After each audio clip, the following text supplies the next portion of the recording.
See, Chen is a regressor who returned from a future where the entire world was conquered by demons. He was the last survivor, fighting for years until he finally defeated the Demon King by self-destructing alongside him. Then, after a blinding light, he wakes up back in the past inside his dorm room. He feels confused and wonders if he has somehow reached the afterlife. But when he looks outside the window and sees people standing there, he slowly starts to realize what happened.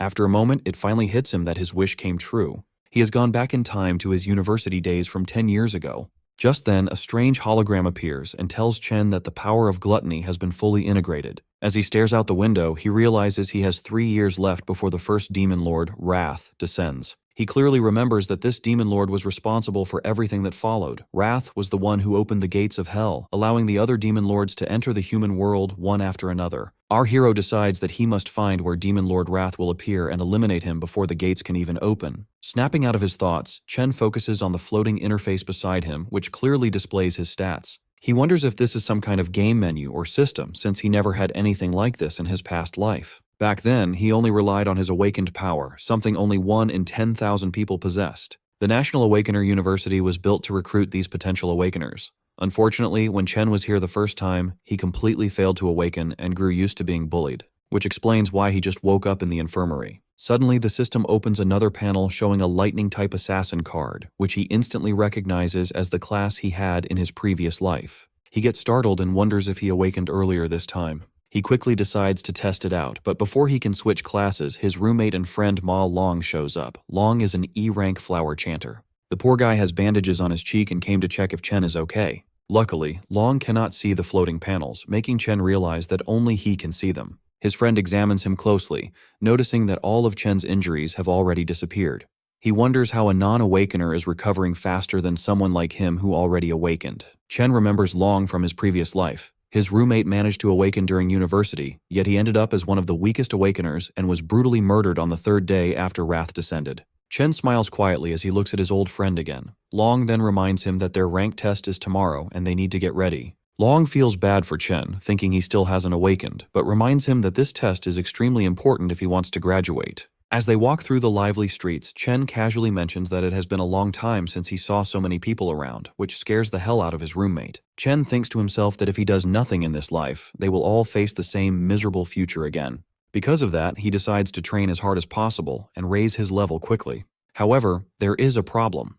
At this point in time, the only way for an awakener to gain experience and level up is by defeating monsters inside demon lairs. These lairs are completely controlled by major guilds, meaning weak people or outsiders like him have almost no chance to level up. He opens his status window and studies his stats, wondering where he stands compared to other awakeners and the monsters themselves. The government classifies awakeners into ranks, starting from E and going all the way up to S class. Chen knows that most students in the university are stuck at E rank, with only a few barely reaching D rank. He glances at his friend and quietly chuckles in his head, feeling confident that he at least ranks higher than him. Just then, a ball suddenly flies in and smacks straight into the poor nerd, knocking his glasses off and shattering them. It turns out they ran into the bully Gong Chung and his lackeys again, the same guys who beat them up just the day before. Chung smirks and asks him why he didn't bring crates of drinks when he already knew they were playing here. Long quickly apologizes and is about to buy the drinks with his own money, but Chen steps in and stops him, saying that the one who should be apologizing is actually Cheng. Seeing the bully again pulls Chen right back into his painful memories. Back then, they tried to drown him in a sink. Instead of feeling guilty, they claimed they were just forcing him to awaken. That day, they only stopped when Chen finally passed out. Long rushed to check on him, but the moment Chung heard Chen speak, he came right back to hurt him even more. Snapping out of his memories, Chen makes up his mind to teach these bullies a proper lesson. Hearing Chen speak up, Chung and his lackeys step forward, clearly ready to shut him up for good. Chen looks straight at Cheng, knowing the guy only picks on the weak because his older brother is the student council president. As the bully steps closer, a crowd of students gathers around. They already feel sorry for Chen, expecting him to get beaten up again. When Chung reaches him, he asks what Chen just said. Without backing down, Chen calmly repeats that they need to stop bothering him from now on. Furious, Chung loses his temper and throws a punch straight at him. But this time, Chen simply raises his fist and blocks the attack with ease, even pushing the bully back. Everyone watching is shocked. As far as they know, Chen has not even awakened, yet he just stopped a strong attack like it was nothing. Growing even more angry, Chung rushes in for another attack. Chen calmly prepares himself and switches his class to Electric Assassin. Long stands nearby, completely stunned. Meanwhile, Chung activates his indestructible demon armor and charges forward with a heavy strike. Before he can even get close, Chen dashes in and blasts him away with a lightning-charged punch. The crowd cannot believe their eyes. The so-called weakling just sent the school bully flying with a single punch. Even after taking such a hit, Chung refuses to back down. He shouts at his lackeys to step in and get revenge for him. However, his lackeys are already shaking in fear after seeing what Chen just did. Chung forces himself back to his feet and charges at Chen once again. But once more, he gets beaten down and slammed away without standing a chance. Watching their boss get crushed like this, the lackeys quickly realize they are outmatched and run away. Long, watching all of this unfold, is left speechless.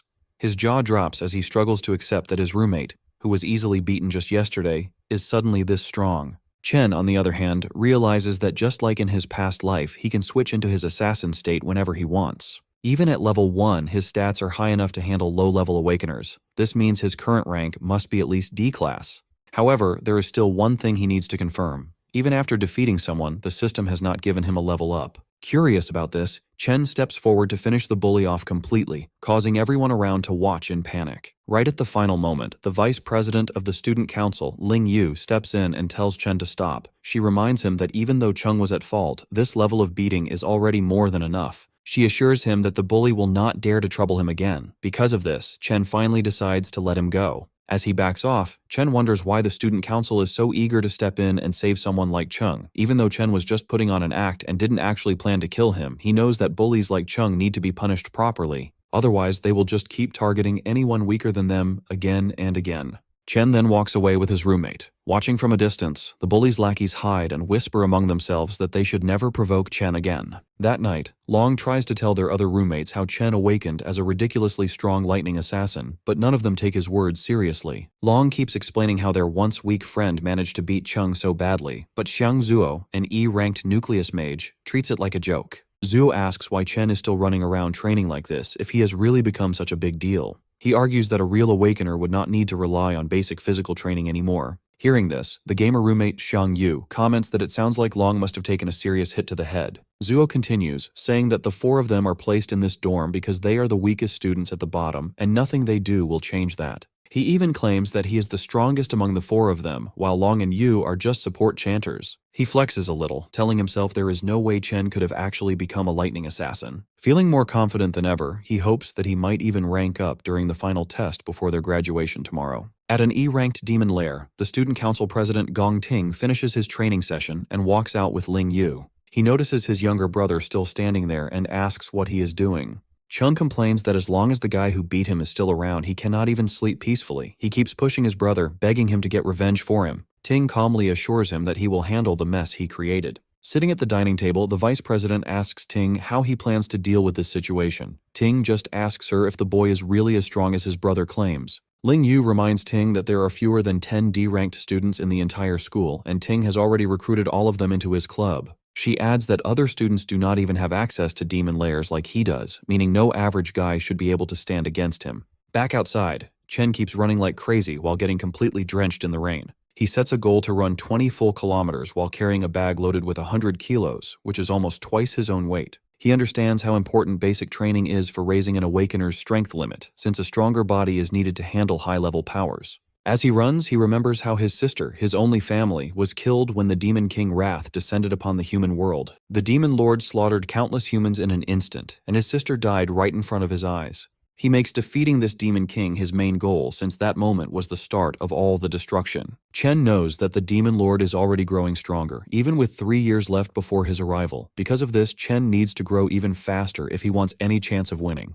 Right at that moment, his sister Siyun calls him. Hearing her voice again after so long leaves him completely silent for a moment. She explains that she could not call earlier because she was busy with a competition. She adds that their rent problem might be fixed if she manages to win a prize. While she keeps talking, Chen quietly listens and smiles. He feels a strong promise in his heart to protect her and give her the life she deserves this time around. After the call ends, he returns to his training and completes 3 more laps around the university. Once he is done, he heads straight for a shower, feeling that he is slowly getting used to this younger body and its strong potential for growth. He sits down and starts thinking about the demon lairs, which only rich people can access. He knows that he will need to defeat monsters somehow in order to grow stronger. While thinking about this problem, he eventually falls asleep and finds himself pulled into the gluttony system. He lands in a strange place and starts wondering if this is just some kind of weird dream.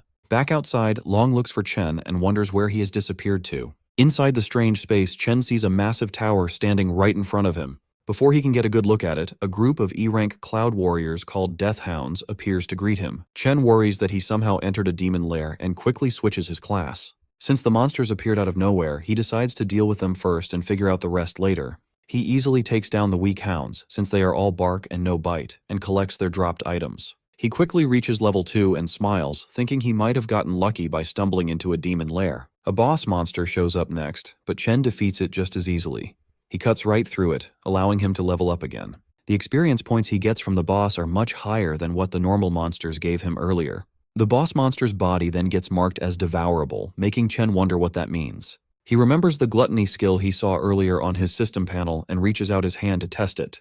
The devouring finishes instantly, and the monster gets absorbed into a card. Chen is shocked to realize he can turn defeated monsters into new classes he can use. He quickly realizes this is the exact same ability the Demon Lord Lan Yu had. The thought of having a power just like a Demon Lord leaves him shaken. In this world, most people are born with only one class, while a rare few might have two. However, Chen can now hold as many classes as he wants. He wonders how he got this crazy power and what the dark tower in front of him really is.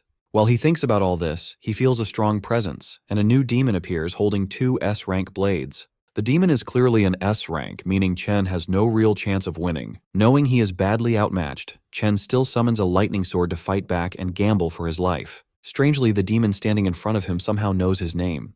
The demon trades blows with Chen, but it is clear that the monster is only toying with him. It avoids hitting his vital points on purpose and just keeps knocking him down over and over. After pushing Chen to his limit, the demon finally speaks. It tells Chen he can survive if he stays and guards the tower with it. Chen refuses the offer, so the demon brutally slashes his arm. The demon threatens to finish him off. It explains that it only went easy on him because Chen is the only person who could reach this place. It asks him to think about it one more time, but Chen does not lose hope. He refuses again, ignoring the danger he is in. He shouts and charges forward, determined to fight back, and attacks the demon again. During the whole fight, Chen has been studying the demon's movements. He noticed a 0.4-second delay before every swing.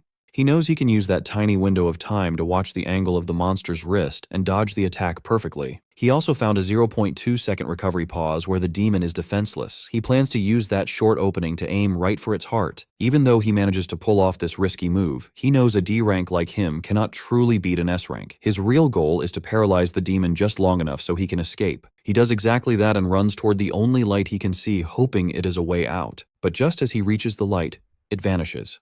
The demon tells him it was just an illusion and that there is no exit in this place. The demon explains that this palace is not actually a demon lair at all. However, it praises Chen for finding the flaws in its attacks so quickly. The demon reveals itself as the Purgatory Rakshasa. It tells Chen that he really is the one who can bring hope. As Chen takes a closer look at the demon's body, he gets a shock. He realizes he has seen this exact same look before on the Demon Lord Lan Yu. Our hero remembers the final battle before he went back in time. His opponent in that fight was no ordinary demon. During their fight, the creature first turned into a dragon. Then it kept changing into other scary, high-level monsters. It used boiling magma, poisonous vines, and lightning that was even stronger than his own. But out of all those forms, the one that really caught his attention looked exactly like the demon standing in front of him right now. He realizes something shocking. Every single transformation must have been part of Demon King Lan Yu's power. Since that power is now inside him, the demon he sees right now is just the power of gluttony absorbed into his own body. His smart guess really impresses the demon. It calmly tells him that he is truly worthy of inheriting the power of this entire dimension. Chen frowns, confused about what it means by the entire dimension. A golden void key appears in the demon's hand. It is the only way to enter and leave the giant tower behind him.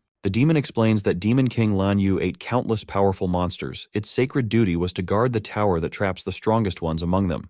Now, it decides to give that key to him. Rakshasa wants him to eat those demons, grow stronger, and take over its mission. Confused, Chen asks why a demon would ever help a human. The creature replies that even in the demon world, there are good guys and bad guys. One evil monster killed its whole clan just for fun. Since that day, it has waited for a chance to get revenge on that monster. Now, it believes it has found the right person to grant that wish. It tells our boy that someone was right about him being their best hope for revenge. Chen immediately asks who that person is. The demon just replies that all the answers are waiting inside the tower, speaking in a mysterious tone like an old sage. With its final words, it offers all of its remaining energy to him. In return, the demon tells him that he must become the strongest human on the planet. It will not be easy to eat every single wild beast hiding inside the tower. Each of those smart creatures will be a huge challenge to beat. The demon gives its final warning, saying that only someone with a strong hunger to grow stronger deserves Purgatory Rakshasa's power. That is the drive he needs to kill every demon king in existence. After saying that, the demon's body turns into a burning ball of energy for Chen to absorb. Chen immediately levels up 8 times and gets 2 of Rakshasa's swords. Without hesitation, he accepts the mission, promising to carry out the fallen warrior's final wish. Along with the stat boosts, he unlocks the ability to control gravity and absorb power from dead humans and demons. The next morning, he slowly opens his eyes, waking up inside his dorm like any normal day. He jumps up when a loud voice echoes through the room. His roommates are already getting ready and tell him to hurry up if he wants to get to school on time. When he notices his body is completely fine, he wonders if everything he experienced was just a weird dream. But his updated stats prove that is not the case. Everything he saw was real. After jumping from level 2 to level 10 overnight, he wonders what rank he is now. His roommate begins making fun of him. He mentions how someone was shamelessly praising him the other night, talking about how cool and crazy strong he supposedly became. Ma Long quietly peeks from across the room, pretending he had nothing to do with it. Either way, his roommate challenges him to prove it during the ranking test. That test will decide who is strong enough to keep the title of Dorm King. On the way to school, the self-proclaimed Dorm King proudly tells his friends that every rank is divided into 3 different levels. So even though they are all E ranks, he is at least a proud mid-E rank, placing him above the bottom-tier losers. He walks around acting superior because the gap between each level is supposedly huge. Fired up and way too confident, the guy claims he feels so strong that he must have moved up a level since their last test. Really annoyed, Ma Long tells our boy to stop playing around and go all out to at least get a D rank today. That way, the Dorm King might finally shut up. The boys arrive at school, where everyone is nervously gathered for the ranking ceremony. The bullies walk in like they own the campus, insulting anyone who dares to look at them. Even the Dorm King's confident smile completely disappears the second he sees them. But the bullies also lose their nerve. They immediately start bowing respectfully to Big Brother Chen without hesitation. His roommates slowly begin to realize that maybe everything Ma Long said was not complete nonsense after all. Our boy ignores the bullies and just minds his own business. Another student decides to step in front of him. It is Jian, a student council officer who acts like the school police, and he gives Chen a very polite warning. The student council president personally sent him to punish the guy who dared to hit his precious little brother. All of Chen's friends immediately scatter and hide. They are terrified of Jian, the enforcer who handles all the dirty work for the president. His roommates cannot figure out why this D-rank monster is targeting Chen like this. He steps right into Chen's personal space. The president's loyal follower brags that his great sense of smell lets him judge exactly how strong someone is, and right now, all he smells from him is a weak, pathetic loser. Amused by the insult, our boy fires back without hesitation. Shane completely loses his temper the moment he gets called a dog. Before a fight can actually break out, the overgrown pup's master orders him to stand down so they don't cause a public scene. After doing some digging, he found out that his little brother was the one who started the fight. Getting beaten up was simply the result of picking a fight with someone way out of his league. With that said, the president shoots him a glare sharper than daggers. But our hero isn't intimidated in the slightest. Just then, a professor announces that the rank assessment ceremony is officially starting. He asks all the students to step forward when their names are called. Hearing that, the president tells his lapdog they are leaving. He assumes this was a one-time incident and that Chen won't cause any more problems after being warned. Watching from high above, a man curiously asks the vice president why she is watching the ranking ceremony today. He wonders if a certain rookie has caught her eye. The lady smiles faintly, saying that this year will be quite interesting. Soon, Xiangzhou's name is announced. The Dorm King feels slightly nervous as he steps through the door. The atmosphere completely changes on the other side. The assessment is done one by one inside a special demon lair. In there, a demon heart connected to wires measures an awakener's rank and potential by absorbing their energy. When the awakener releases their full power, the signal transfers back to Earth, revealing their assessment results. The Dorm King's rank turns out to be exactly the same as last time. However, the professor looks confused when his potential score takes longer than expected to show up. Ma Long stares intently at the shifting numbers. After building up all that suspense, Xiangzhou's maximum potential is revealed to be only a C. He walks out looking sad, realizing that all the progress he thought he made was just in his head. His roommates try to comfort him, telling him they are all in the same boat anyway. They are all stuck at E rank, with the potential to reach C rank at best. A few moments later, the president's lapdog walks out proudly. He is still a lower D rank, but he has the potential to reach A rank. Chen's roommates begin to lose hope, since they have already seen nearly 10 students reach D rank. Even the professors are shocked that so many students have reached D rank. It is rare for students without real combat experience to break past E rank. Filled with excitement, they call up the next student.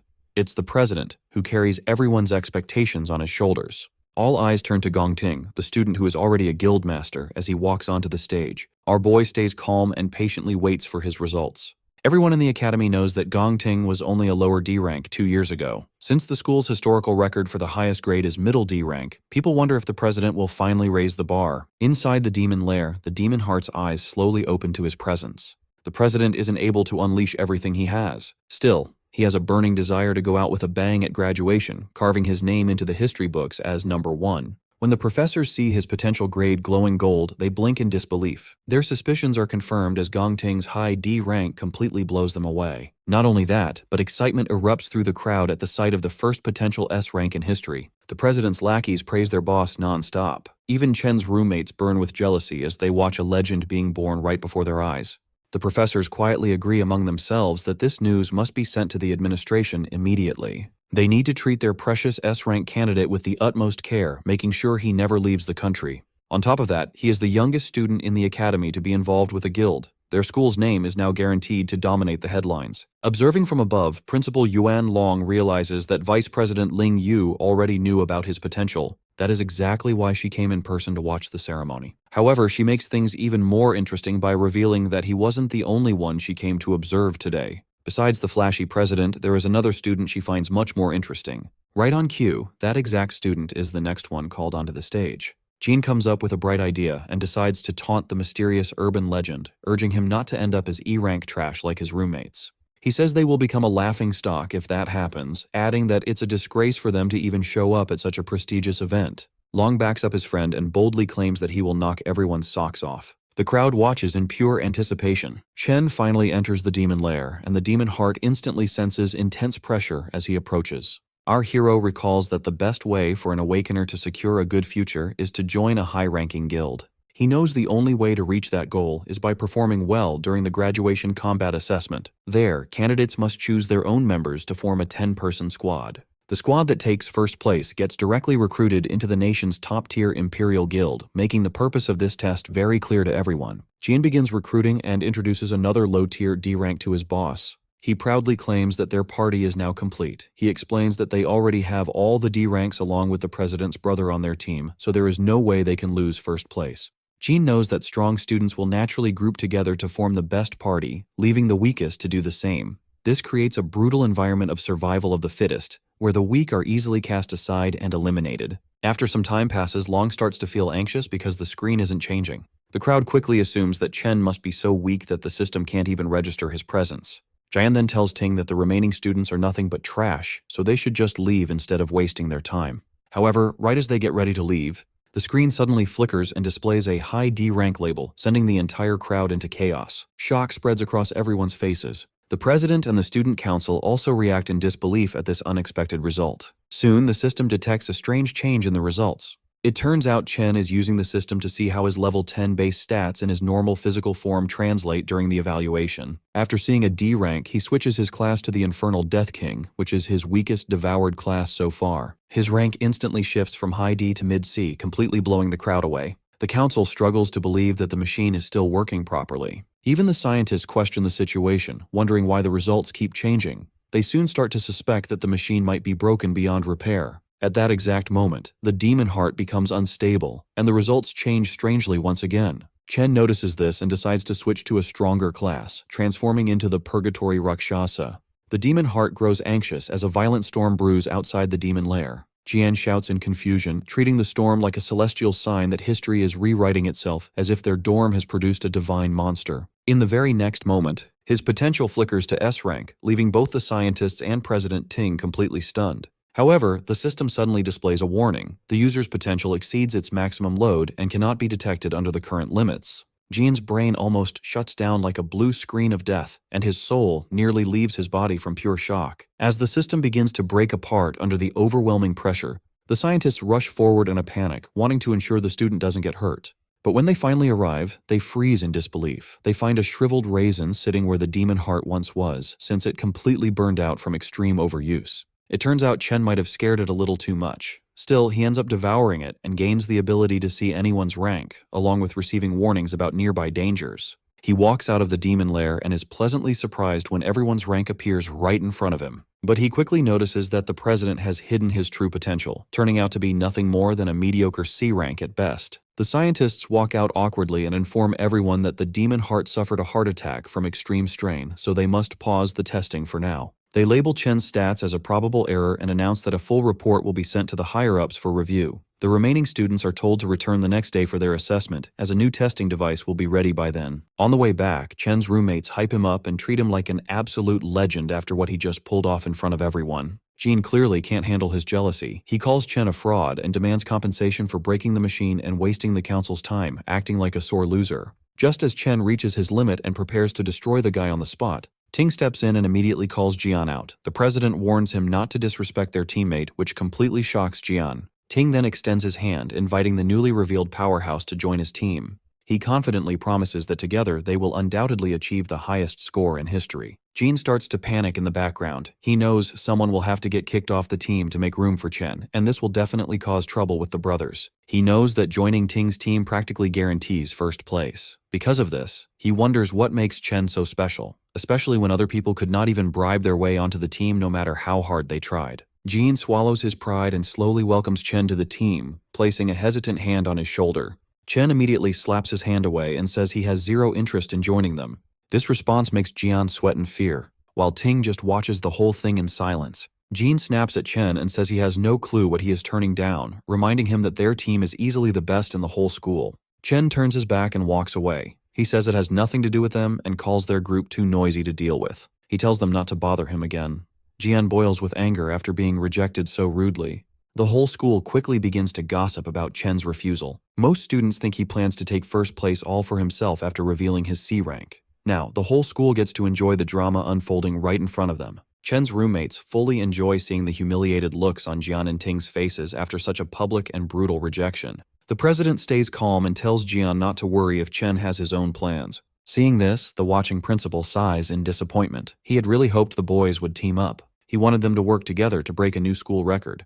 However, Ling points out that things are much more interesting this way. She explains that Ting grew up rich and spoiled, so he will definitely see this refusal as a declaration of war. She reminds the principal that the president is not an easy person to cross once his pride is hurt. Jean keeps complaining, saying Chen only has a big ego because a test error showed he was a C rank. Ting hints that the result might actually be real. He admits that even if it is unlikely, he cannot let anyone take his first place spot. Jean remembers that Chen is likely just a normal student with no real combat experience. On the other hand, the council members are elites who secretly trained inside a demon lair to get strong. He suggests going to teach Chen a lesson for being so rude. Ting cuts him off and asks if he really thinks their president is petty enough to do that. Jean realizes his mistake and apologizes. Ting then cancels their karaoke plans and tells Jian to handle the situation by himself. He coldly adds that whatever Jian chooses to do has nothing to do with him. Chen understands the hidden message right away. Soon after, a spy walks up to Jian. He reports that Chen already left the school to go home for a while. He mentions that Chen left without even stopping to eat, making things very convenient for them. Jin sees this as perfect luck. He gets excited to crush Chen outside the school where no one can step in to help. As Chen crosses the street, he remembers a disaster from his past life. A top guild had tried to clear a demon lair in the St. He country area. Inside that lair, they met a new monster called Wrath. The monster wiped out the entire top team without them even putting up a fight. The monster then escaped into the human world and caused massive damage everywhere. Even though his memory of it is blurry, Chen is determined to find that same demon lair in this life. To start his plan, Chen needs a lot of money. He heads straight to the Mithril Monster Exchange Center. He remembers that this exchange center will become the biggest trading hub in the whole country in the future. In this world, an Awakener's strength is based on the quality of their weapons and gear. The exchange center is the best place to buy and sell these items. However, Chen just sees this place as a quick way to earn some money before tackling his bigger goals. He walks in and shows a few monster fangs to the broker. The broker looks at them closely with clear suspicion. The broker asks how a mere student got these items. Chen calmly says they dropped from a monster he beat earlier. The broker is surprised and claims he has never seen fangs like these before. His assistant steps in and explains that the fangs come from an E-class monster called a Sang-Sin beast. She mentions that these fangs can be used to make an E-grade weapon or ground into powder for other uses. The rude broker cuts her off and drops the fang back on the table.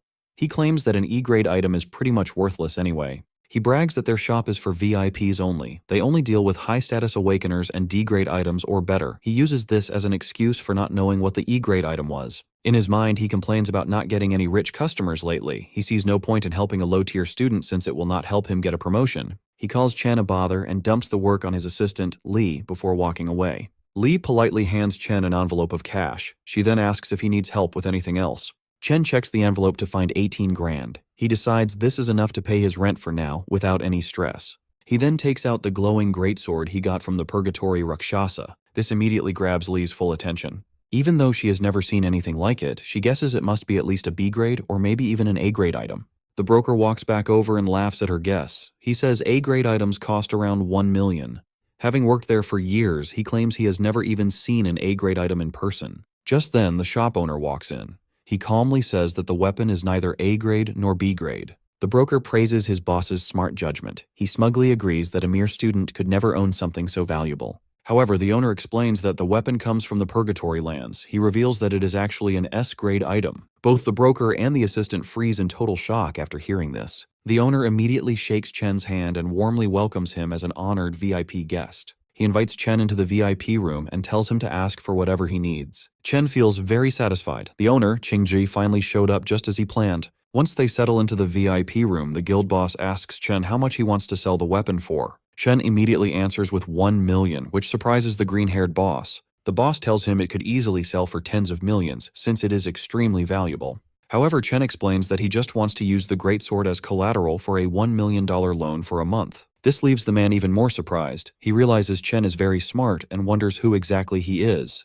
Chen continues, saying he will pay back the main amount in 30 days and the interest the month after. Before answering, the guild boss tells the girl to step outside so they can discuss business privately. Once she leaves, the man mentions that he knows Chen goes to the National Awakener University, where the seniors are about to graduate. He adds that he knows the graduation test is in 30 days and the prize money is exactly 1 million.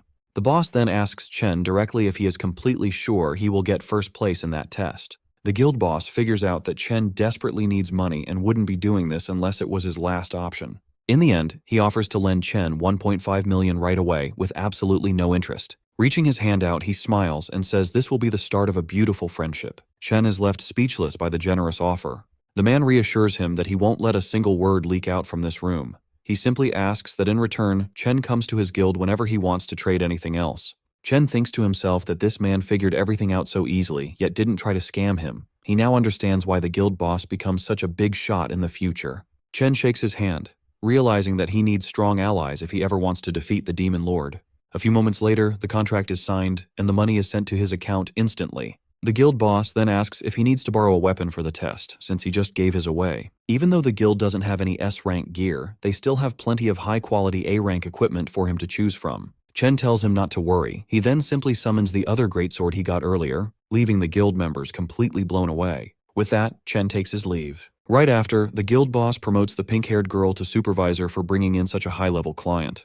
Before fully leaving, Chen realizes he forgot to buy something and turns back toward the counter. A few hours later, Chen is waiting at a bus stop. He remembers how, in his past life, he struggled a lot to reach the top, and people treated him like trash. He worked endless shifts just to make ends meet, and he and his sister had to live like they were almost homeless to survive each month. His sister, Yuan, managed to get into her dream university back then, but she gave it up, claiming the campus was too far from her brother. But in reality, she was just afraid of putting a heavier financial burden on him. Back in the present, he wonders why she hasn't shown up yet and starts looking around. Just then, a voice calls out, calling him stupid for searching near the entrance instead of the exit. It's Yuan. Pulling along her huge suitcase, she tells him they are broke again because the rent drained all their money. However, Chen just stands there in complete shock, since it has been 7 years since he last saw her. She tells him to help her with her bags. Getting no response, she waves her hand in front of his face, trying to snap him out of it. At that moment, Chen suddenly rushes forward and hugs her tightly, catching her by surprise. After a few awkward moments, she pokes his sides to break free from his grip, scolding him for nearly suffocating her. She tells him he has been acting pretty weird lately and wonders if his crush finally rejected him, but he just brushes it off. The two start walking together while she continues to talk about her exams. Even so, Chen is more than happy to listen to everything, promising himself that he will never let anything bad happen to her in this life. Elsewhere in a dark alleyway, a few thugs are waiting around. After confirming that Chen will pass through the area, their leader Jian tells his men to stay low until their target shows up so they can ambush him together. With a crazy smile on his face, he tells himself that he will definitely punish Chen for what he did. One of the thugs asks if they will get in trouble if the situation escalates.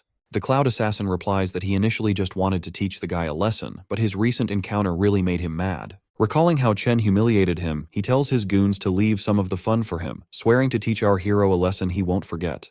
Jean brags about being the best Cloud Assassin around, drooling as he imagines the look of despair on his target's face. As Chen and his sister walk together, Yun points out that he has been acting strange lately and wonders if the exams are stressing him out. She quickly plays it off, teasing that a weakling like him shouldn't overthink things. She reminds him of his own advice, to keep going no matter what and leave the rest to fate. Trying to lift his spirits, she starts singing a motivational song as they enter an alley. Chen is pleasantly surprised that she noticed his change in mood so easily, though he realizes she still doesn't know about his awakened powers and newfound wealth. When he confidently replies that he is fine, she wonders if it's just his male pride talking.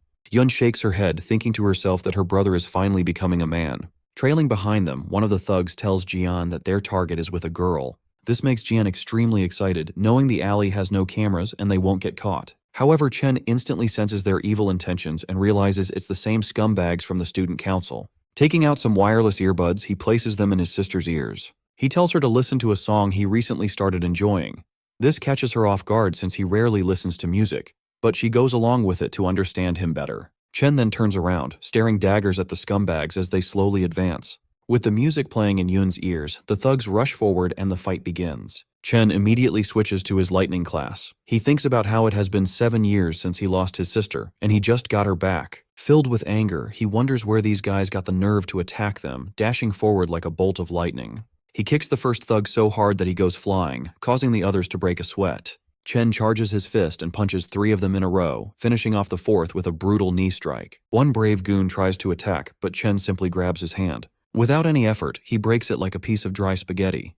The guy screams in pain, only to receive a heavy punch straight to his nose. Seeing his men get thrown around, Jian freezes in shock, wondering how Chen became so strong. Chen doesn't stop there, continuing to throw punches left and right as he makes his way toward the Cloud Assassin. When Chen finally reaches him, Jian tries to convince himself that he is the strongest assassin alive, declaring that he cannot lose. Our hero quickly brings him back to reality with a devastating punch that sends him flying. He follows up by rushing forward, unleashing a combo of punches that knocks several of Jian's teeth loose. The Cloud Assassin rolls violently across the ground and crashes into a wall. He looks up only to see Chen staring right at him like a demon. Chen looks down at the defeated Jian and reminds the piece of trash that he already warned him to stay away. Staring straight into his soul, he asks if the brainless scum can't even understand basic human speech. Beaten beyond recognition, the once arrogant assassin can no longer feel his legs, with half the bones in his body completely shattered. Realizing he messed with the absolute wrong guy, he barely manages to mumble out a pathetic apology. Chen promptly shuts him up, grabbing his collar and pressing a cold dagger right against his face. Staring into Chen's eyes, the so-called top assassin sees it clearly. There is absolutely zero hesitation to kill. This is not the aura of a normal high school student. Jane cannot help but wonder what kind of hellish experiences could turn a man into a monster like Chen.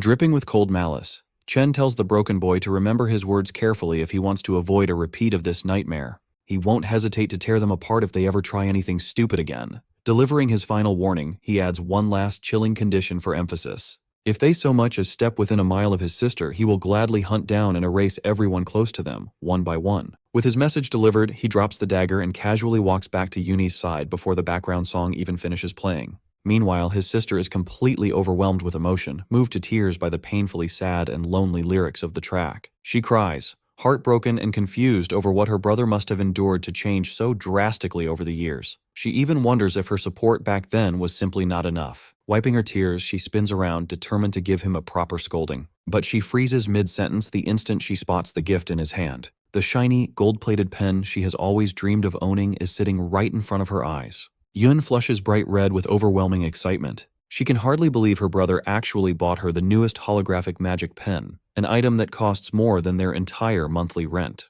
Her adorable reaction immediately warms Chen's heart. Her expression makes it obvious she doesn't want to return it, even if doing so would be the responsible choice while they are so far behind on rent. Clenching his fist behind his back, Chen silently swears to protect his sister's smile in this life and ensure she makes it into her dream school. Back at home, Yuni happily spends hours tracing glowing holographic drawings in the air. Watching her, her big brother quietly enjoys a bowl of her homemade ramen, genuinely glad that she loves the gift. Even so, the reality of their situation kicks in, and she worries about him spending so much money on her when next month's rent isn't even covered. In response, Chen flashes a proud smile and reveals that their rent for the entire year has already been paid in full. He casually brags that his little business venture with a friend has been highly profitable lately, but Yoon is sharp and immediately shoots him a suspicious glare. She is clearly not buying this incredibly convenient business story. That being said, she chooses not to push the subject further. Honestly, she can't even remember the last time her big brother laughed so openly and freely.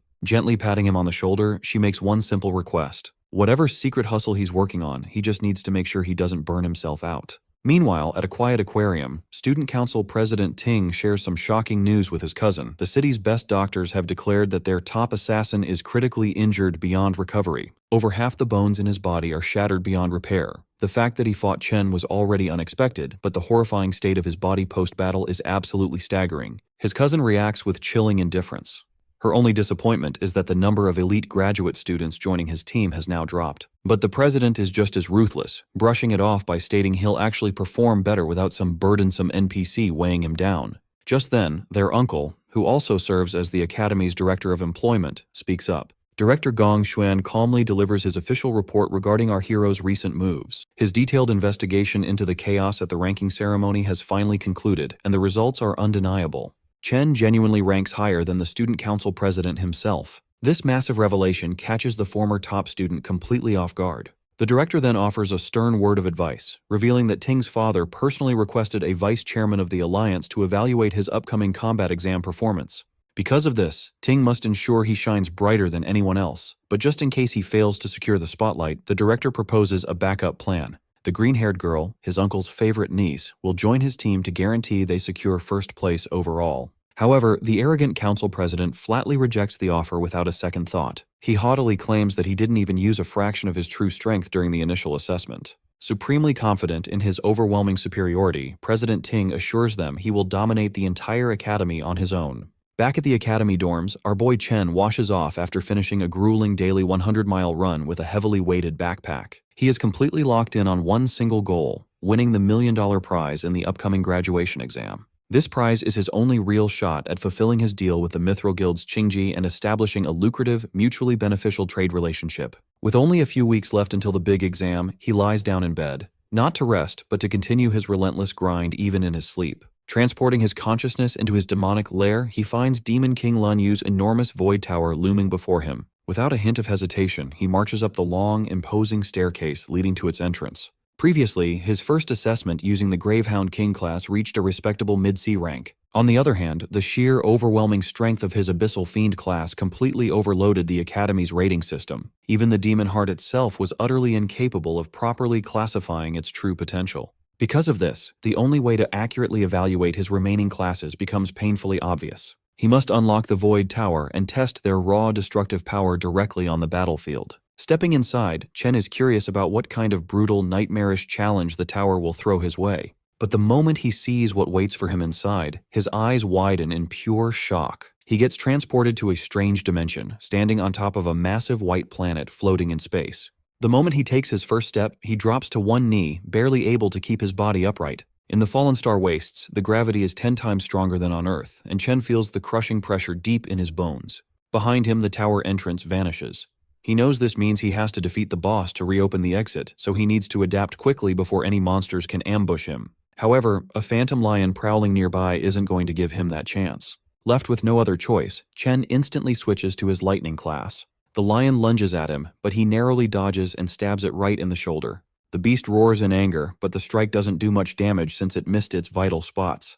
He quickly realizes that his attacks are just as slow and sloppy as his current ability to move. The phantom lion easily pins him to the ground and goes in to take a bite out of him. This shows just how well these monsters have adapted to the extreme gravity. He lets the lion bite his arm for a moment before quickly switching to his Abyssal Fiend class. The change instantly gives him a different kind of stat boost. Trading away some speed, he gains a massive amount of strength and stamina, which is exactly what he needs for close combat. His class change slams the aggressive beast down, immediately flipping the fight in his favor. Rakshasa's gravity manipulation proves to be extremely useful. On a planet with 10 times normal gravity, a 3-time multiplier hits with brutal force. The lion roars furiously, but Chen shows no mercy, crushing it right into the ground. Afterward, he sprawls out on the floor to catch his breath. Gluttony surprises him with a well-deserved level-up notification. He then learns that every class has a star rating. The number of stars shows how much his stats boost when he switches to that class. Right now, Purgatory Rakshasa has the most stars out of all his options. But even with that advantage, he still had to fight for his life against a B-rank Phantom Lion.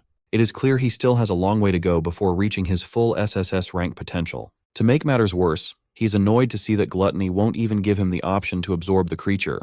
This monster clearly wasn't the floor boss either, since the exit didn't appear after he killed it. Suddenly, a massive door opens behind him. Dozens of glowing eyes peer out from the dark. Reality hits him hard. All the effort it took to beat just one Phantom Lion is nothing compared to what is coming next. Countless B-rank monsters pour out of the door, clawing and attacking him from every direction. Only now does he finally understand what Rakshasa warned him about. The demon told him that the tower was filled with ruthless beasts and that his path would be full of endless pain and suffering. But he was also told to endure it all so he could adapt and grow stronger. Chen suddenly jolts awake from his sleep, feeling like he just survived the worst nightmare of his life. Everyone else in the room is still fast asleep, completely unaware that he just felt the agony of being torn apart by monsters. He finally realizes that the Purgatory's Void Tower isn't a shortcut to instantly leveling up. He is only at the very start of a long and painful journey. A few weeks pass, and it's finally time for the Academy's graduation exam. Many VIPs are there to watch the promising new batch of students. New rules are announced for forming teams, requiring at least one high E-rank student in every party. When it is time to form teams, it's announced that all students can now see each other's ranks. This helps everyone quickly decide who to recruit for their group. The students are listed in order of their rank, from highest to lowest. But Ma Long quickly notices something weird. Chen is also confused when he sees his name sitting all the way at the very bottom of the list. All eyes turn to him, as everyone wonders how a high-grade awakener could possibly be in the lowest spot. The jealous students immediately start talking trash, convinced that his original high rank was just a mistake in the test. Still, even they can't deny that his strength is real, and having him on their team would easily boost their scores. Council President Ting stays quiet while people whisper about the fool who must be regretting his choice to reject the president's offer. It turns out the man behind this trick is his own uncle, Gong Xuan. He figured no one would invite Chen to their party after seeing him ranked at the bottom. His plan was simple. If Chen can't even qualify, he won't get a chance to beat the president's team. A few hours earlier, the entire classroom practically begs President Ting to let them join his team. They try their best to flatter him, but Chung shuts them down, saying they can only add one more person. Now, all the other students have formed their own teams, leaving only the weakest dorm behind. Long says they tried asking everyone, but no one wants to join them. Since they only have 4 people right now, they cannot take part in the graduation test. He complains that it is very suspicious that Chen's score was dropped to the lowest rank, making him unfit to even take part. Since the rules require at least one high-level E rank, it feels like their group was targeted on purpose. The graduation test is the only way students can show their talent and get scouted by top guilds. In the final test, the number of participants decides how many monsters the group will face, so having more people is not an advantage. That is why no one wants anything to do with the weak students, as they would only be an extra burden. To make things worse, the 3 lowest-ranked students are all from the same dorm, leaving them completely isolated. A student calls out to Zuo and tells him they are only missing one person. The guy tries to manipulate him, saying he surely does not want to fail the graduation test by teaming up with his weak dorm mates. Chen realizes that if this keeps going, there is a high chance they will all be left out and will not even get to compete. However, the dorm king rejects the offer and says he will never abandon his roommates. The other group leaves in anger, but he still warns them not to underestimate others. Checking the student list, Long announces that almost everyone has already formed their teams.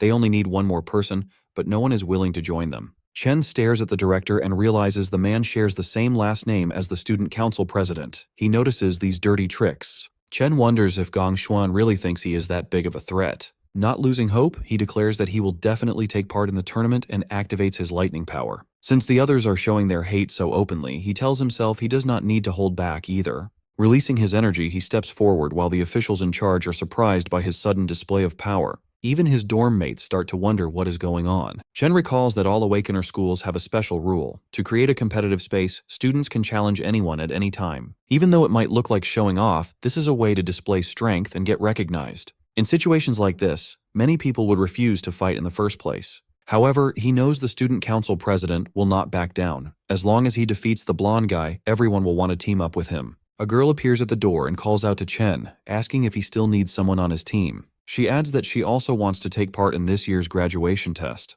The vice president points out that she reached D rank back in middle school, so she will not disappoint him. His dorm mates go crazy, wondering how he managed to get such a beautiful girl on his side. Chung and Ting both look confused about what is happening, while the director nearly chokes on his water. The students start gossiping and wonder why an exchange student wants to join the worst-ranked team in the test. No one really knows who she is, but there is a rumor that she comes from the Saint Kingdom. The director gets very angry and tells her that exchange students cannot take part in the school's graduation test. He goes on to say that Ling never took any rank tests here, nor did she prove her rank, which goes against all the rules. The principal suddenly appears and says that the director is right. Gongshuan is shocked when he sees the old man. The principal then asks why Ling wants to join the test, since she will only stay at the school for a short time. Chen is caught off guard and wonders how the principal suddenly teleported, since he is a warrior class. The old man explains that it would not be fair to others if she joins the test, and she simply plays along.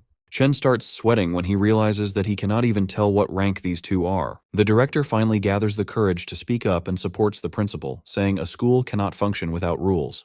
The principal then changes his tone and explains that the goal of the school is to provide a learning space for awakeners so they can achieve great things in life. Even though the graduation test is a tradition, it is also one of the most important moments in a student's life. He asks how the school will make up for the loss if a student cannot take part due to sudden rule changes. The director starts sweating heavily and wonders if he has finally been exposed. He begins to question if the principal is doing all of this just for Chen.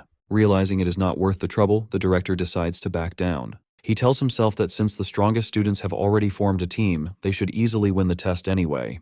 The director bows to the principal and apologizes, admitting they overlooked how this system could stop some students from getting a chance to grow. He then announces that to ensure fairness, even lower-ranked teams and groups with less than 5 members can now participate. The 4 dorm mates finally form their team and celebrate that they can take part in the graduation test. Sitting in the back, the principal tells Ling that she seems a little too interested in Chen. On one side of the test, the student council president leads the team of the strongest players. On the other side, Chen leads the 3 weakest players. This makes the old man very curious about which cave they will choose and how many points they will score in the end. The official then announces that all captains can now choose which devil cave to enter. His tablet dings, catching him off guard because one captain has already made a choice. Everyone is shocked when they see which cave Chen selected. His dorm mates also panic and tell him to quickly change his mind, asking if he understands what he just did.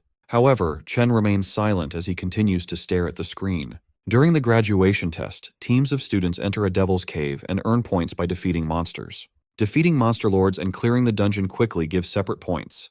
The dungeon's difficulty level then determines how much the total score is multiplied. An F-rank dungeon gives up to 75 points, while an E-rank dungeon offers a maximum of 100 points. The team with the highest score gets scouted by the Imperial Guild, and the top player receives a reward of 1 million yuan. Inside the selection room, the students discuss that the highest score in history was 90 points, achieved by the current leader of the Imperial Guild. Even clearing an E-rank dungeon requires a team to have at least 3 solid D-rank fighters. This year, Ting's team might actually surpass that record. The display suddenly dings, informing everyone that someone has already selected a Devil's Cave. A student is shocked to see that Chen has chosen a D-rank dungeon. No one has ever cleared a D-rank dungeon before, and everyone wonders if he made a mistake. Long asks Chen if he hit his head, while the dorm king completely loses his mind at the screen.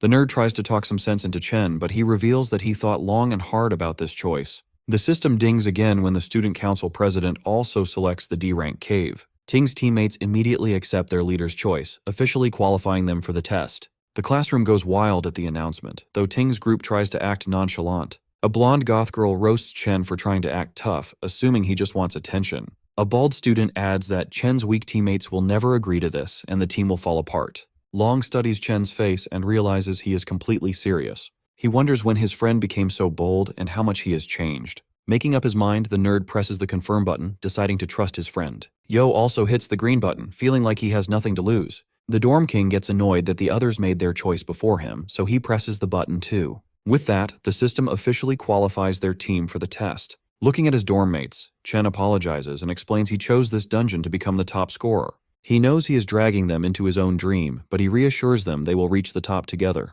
Hearing his words, the president stands up and declares that the top spot belongs to him alone. Chen turns around and faces him directly. Ting releases an intimidating aura, stating that there can only be one strongest student in the school. Standing in the back, Ling is surprised as this is the first time she has seen such strong emotions from Ting.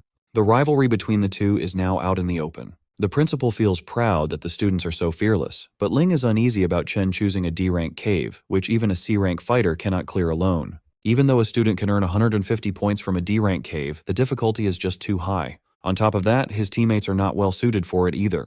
The principal adds that with only a month left, it will be impossible for them to improve enough in time. Even so, he still hopes for the best. 2 weeks later at the training grounds, everyone lies exhausted on the floor. Long asks why they are doing physical training while the other students are using simulation training. Chen made them go through all kinds of exhausting exercises, leaving them extremely frustrated. Chen explains that simulation training is actually no help at all. When someone enters a devil's cave for the first time, their mind goes blank and their instincts are the only thing that saves them. The physical training is meant to improve their strength so they can move faster and react better. The best training would be to enter a real dungeon and gain experience, but ordinary students can only dream of that. Only the elites get those opportunities. Furthermore, the elites do everything they can to make sure normal people never catch up, allowing them to stay on top. They have access to resources that regular people spend their entire lives trying to get. The Dorm King asks what ordinary people are supposed to do in that situation. Chen reveals his plan, saying that if they manage to join the Imperial Guild, they can change the entire system. The graduation test is their only real chance to surpass the elites.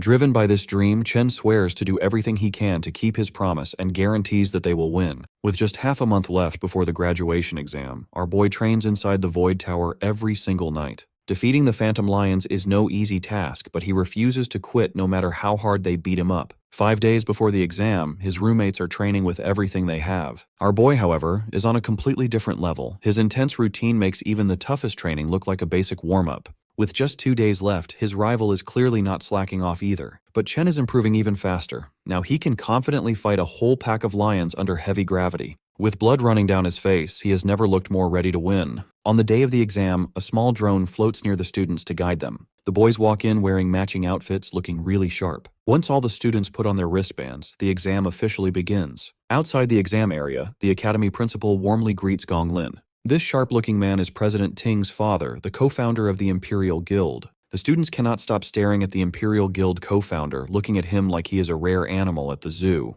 Their curiosity grows even more when they see the principal and the guild co-founder welcome a fancy white limo. A red-haired man named Carl Cavendish calmly steps out of the car. The students freak out because everyone recognizes him as the vice chairman of the World Guild Alliance. Someone as important as him would normally never visit a place like this. Inside a VIP room, the director tells the special guests that 23 teams are challenging F-rank demon lairs. A few groups chose E-rank lairs, and only 2 brave teams picked D-rank lairs. The Alliance Secretary Sigrid looks very surprised that the students would make such a risky choice. Usually, even a D-rank team needs to prepare carefully before entering a D-rank lair. She asks if the Academy really thought about the students' safety. Hearing her concern, the director calmly explains that the students fully understand what they signed up for. He made it very clear that Awakeners with no real combat experience usually struggle against even F-rank monsters. But the real danger is the lair's boss, which is much stronger than the normal monsters. Many teams end up failing because they cannot defeat the boss. However, things are completely different inside E-rank lairs.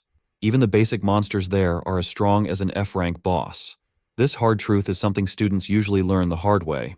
The Alliance Secretary then asks if there is any protection for the students if things get too dangerous. The director promises her that the Academy cares deeply about its top students. To keep everyone safe, a warrior from the Imperial Guild stands outside every lair, ready to jump in if anything goes wrong. On top of that, the wristbands each student wears can instantly teleport them to safety if they choose to give up or if their life is in real danger. Hearing this, the lady still doubts that the Academy has students skilled enough to beat a D-rank lair. She quietly wonders how long those teams can actually survive inside.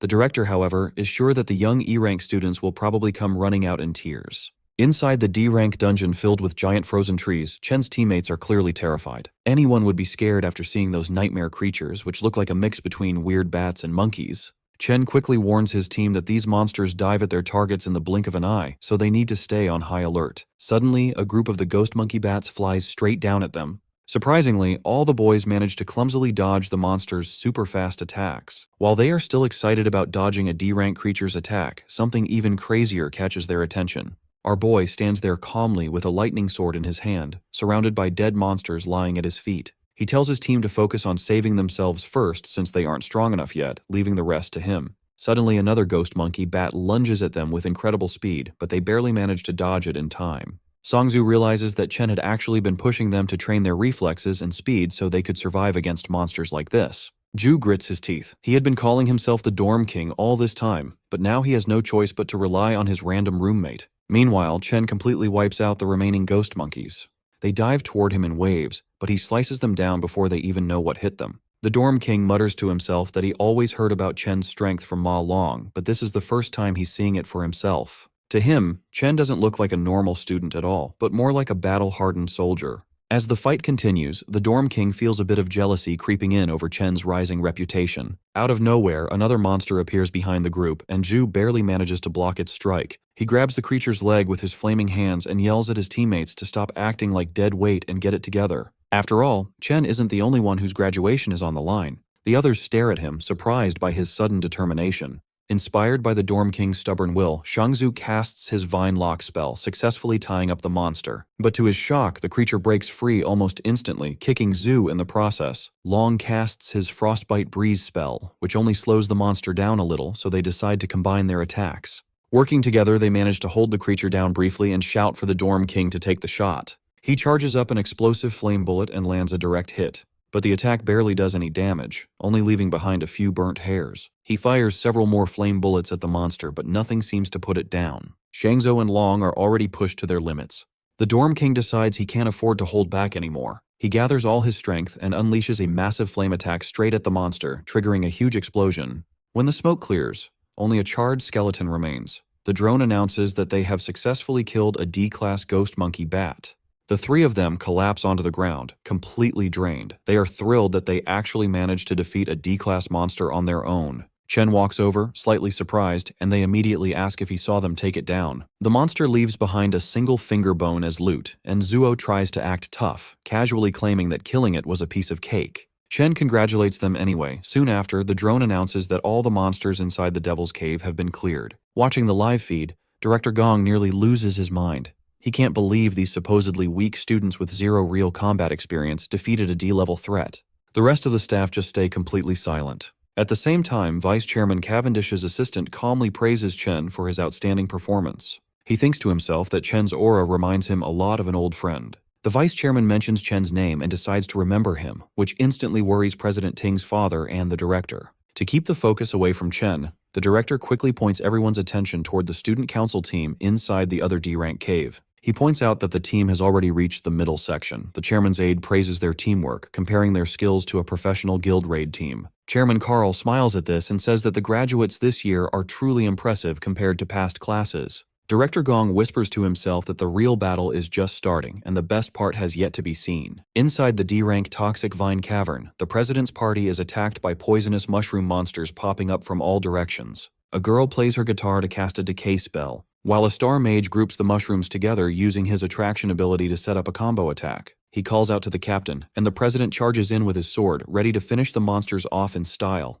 With a single fast strike, the president unleashes his blazing sky sword skill, blowing the mushroom monsters apart perfectly. His teammates notice that the monsters in this school test are exactly the same as the ones they fought during training. Because they know what to expect, the team handles the fight easily without feeling any pressure. They already guessed that the school officials set up the test ahead of time for them. Having the right support makes life much easier for them. Thinking this, they start celebrating early. They are totally confident that they will win first place this year without a real challenge. Down on the final level of the Cloud Forest, the boys are shocked they actually survived long enough to reach the boss monster. In the middle of a frozen wasteland, they spot a giant ghost ape calmly eating its meal. The Dorm King starts sweating right away, just thinking about how strong the monster is. One hit from that beast would probably kill him instantly. Right then, the creature slowly locks its eyes on the weakest person in the group. Ma Long screams in fear, and that single loud noise is enough to make the beast attack. The giant ape jumps right at them in a scary leap. The boys run away as fast as they can to save their lives. Chen just charges forward without any hesitation. He jumps straight into the beast's giant face with a hard kick, then lands a series of fast punches that bounce its heavy body in the air. He ends the fight by completely ripping the monster apart into pieces. Seeing this brutal fight leaves his friends completely shocked. Even after winning, Chen feels annoyed because these D-rank monsters are not giving him enough experience points. The item drops are disappointing too. He then hears his teammates shout in excitement that they found giant mana stones. It turns out the giant ape was hiding the shiny stones inside a hollow tree trunk. His friends are amazed by the surprise treasure and quickly reach out to grab the crystals. Chen shouts a warning for them to stop, but he is a second too late, and a bright flash of light explodes from the trunk. In just a few seconds, the whole area is covered in solid ice. Shangzu, the Dorm King, and the camera drones are completely frozen by the cold blast. Up in the VIP room, the live video feed suddenly cuts out. The shady director smiles, looking like he was waiting for this to happen. He knew high-rank monsters would set traps, and he figured it was only a matter of time before Chen and his rookie team walked right into one. Vice Chairman Cavendish frowns, clearly worried about the students. The director pretends to feel bad about Chen failing and says they have no choice but to pull the team out right away. The principal disagrees. He points out that the students are not in any real danger yet, because their wristbands will automatically turn on if their health drops too low and none of them have asked to give up. He believes only the students should have the right to decide when to quit. Down in the dungeon, Ma Long shakes in the freezing cold. Out of everyone in the group, he is the only one who did not get frozen. This is because his character class has a naturally high defense against ice magic. Long hears a scary laugh and spots a skeleton ice monster staring right at him without any mercy. He recognizes it as the Lord of the Lair, remembering it from the Monster Compendium. He recalls that it is a cloud mage capable of easily controlling both offensive and defensive abilities by manipulating ice and snow. He also remembers that this creature, known as the Bone King of Remains, enjoys killing its prey through prolonged torture. Realizing the ice bomb was just a trap, he turns and runs without hesitation. Long knows perfectly well that he can't handle a C-class Lord monster on his own. He rushes toward Chen to free him, but an ice attack strikes his leg before he can reach his friend. The Bone King laughs at his misery, while Long's bracelet sends out a warning that his leg has been completely pierced. The device offers him the option to abandon the exam, but Long refuses to give up. He still tries to thaw Chen out before they lose their only advantage. Suddenly, another ice shard shoots through his arm, stopping him from freeing Chen despite his desperate efforts. The Bone King enjoys watching Long endure unbearable pain, and his bracelet issues another warning about severe damage. It detects that his arm has also been pierced and notes his dangerously high heart rate, offering him the option to quit the exam once again. Instead of giving up, Long thinks back on his past. Throughout his life, he always ran away from his problems the moment things got hard, a habit that left him behind every single time. He remembers how people ignored, bullied, and laughed at him. He and his friends have worked way too hard to reach this point to just quit now. Seeing this as his final chance to change his fate, he gathers the last of his strength, stands up, and finally manages to release Chen. He stands tall just as the Bone King unleashes a relentless barrage of icicles straight toward him. Right as the attack is about to land, Long lets out a loud roar, and Chen finally opens his eyes. The ice block shatters into pieces, and Chen rushes forward, carrying Long away from danger in one swift move. This sudden escape catches the Bone King off guard. Long quickly realizes that Chen managed to break free from the icy prison entirely on his own. Chen thanks Long for trying to help him earlier and immediately asks about his injuries with clear concern. Long replies that the bleeding has stopped for now, so he will survive. He informs Chen that the monster is a cloud type, C-rank lord known as the Bone King, warning him that it is extremely dangerous in combat. He adds that they must avoid getting frozen again at all costs if they want to survive. They turn back and see the Bone King charging up a massive cluster of ice shards. Long is stunned, realizing the monster is about to drop a giant ice nuke on them. In the next instant, the bomb crashes down, covering everything in blinding white. The monster begins to laugh, but suddenly stops when it notices that both boys are still alive after the devastating attack. Chen switches his class to the Doomflame King and activates his Cloud Warrior Frost Body, granting him complete immunity to cold damage. This transformation also boosts all his resistance stats in cold environments, turning the battlefield to his advantage. The Bone King lets out a horrified shriek. Even Long is confused as he watches his friend, who was supposed to be a Volt Assassin, turn into a Cloud-type warrior instead. He wonders if Chen might be one of those rare prodigies who can awaken two different classes at once. Chen simply apologizes for misjudging the situation earlier, admitting that he dragged his friends into a dangerous fight because of his mistake. He then switches classes again, this time into an Abyssal Fiend. Pulling out his Purgatory Warrior sword, he faces the Bone King, fully intending to end the fight right there. His best friend's jaw drops wide open at the sight. Normally, Awakeners are born with just one class they can specialize in, but there is an incredibly rare chance for someone to possess two classes at the same time. These dual-class users are so rare you could count them on one hand. This makes them treasures that every major guild desperately wants to recruit. However, that alone isn't what shocks his friend. Looking closely, he realizes that Chen isn't using just one or two, but three completely different classes. On top of that, each of these classes is in a league of its own. In his Abyssal Fiend form, Chen's stats shoot up at an insane rate. His overwhelming physical strength launches him off the ground like a rocket. He charges forward with explosive momentum toward the boss. The monster's smug grin instantly vanishes when it feels Chen's deadly aura. In a single clean motion, he slices through the bony monster like a knife through butter. This instantly levels him up to 17 and earns him a rare loot drop. Staring at the shattered skeleton on the ground, his friend is still in absolute shock that Chen just one-shot a C-rank boss. Chen casually reminds him that the rest of their team is still frozen solid in ice. Ma Long suddenly panics, realizing he completely forgot about his other teammates during the entire boss fight. He sprints off to thaw them out before they freeze to death. Once he leaves, Chen notices he has the option to devour the defeated Frostlich King. With no one around to watch, he quickly absorbs the fallen boss and unlocks the Cloud Mage class. Because the boss's ice attack blinded all the cameras and drones in the area, no one outside will find out about his hidden ability either. Then out of nowhere, he gets another surprise notification. His Lightning Assassin class has leveled up as well, allowing him to add a star to boost one of his stats. Meanwhile, over at the D-Rank Zone, Gloomvine Grotto, the Council President's team is getting absolutely overwhelmed. No matter how fiercely they attack, the D-Rank boss proves far too tough for these amateur awakeners. The mage trying to hold the monster down with chains is already on the verge of collapsing. On top of that, the Lightning Archer's arrows feel more like a light massage than actual damage to the boss. The beast easily tosses them around like cheap action figures. The humiliation makes them question if all their combat training and simulations were completely pointless. They have never faced anything even close to this level of power.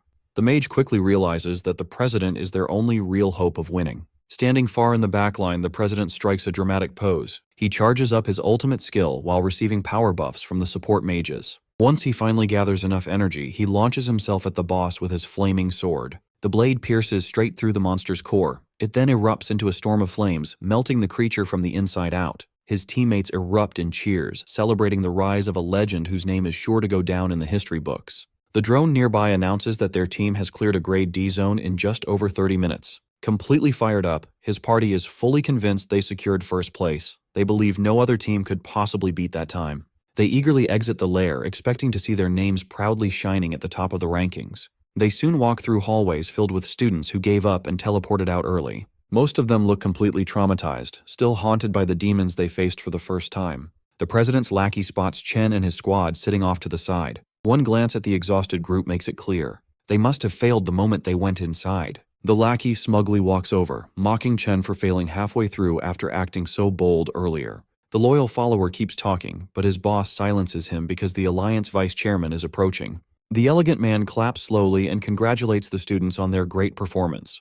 As he gets closer, the president keeps a calm face, while his followers nearly shake with excitement at standing in front of one of the world's most powerful men. President Ting confidently reaches out for a handshake. However, Mr. Cavendish completely ignores it, walking straight past him without even looking. Embarrassed in public, the president feels his pride shatter. To make matters worse, the vice chairman loudly calls his rival a true legend. He grips Chen's shoulder and announces to everyone that Chen cleared a D-rank dungeon in just 20 minutes. Not even professional teams from his own guild have ever broken a record like that. Both the council president and his lackeys are left completely speechless.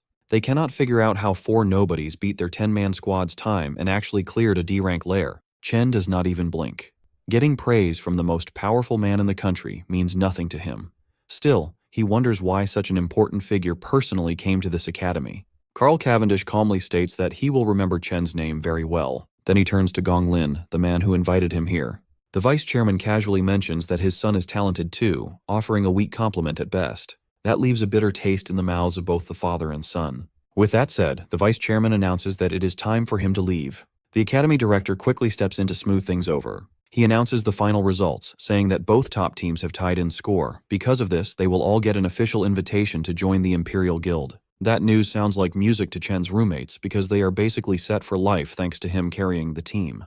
President Ting's lackeys celebrate too, but Ting himself is far from happy with this result.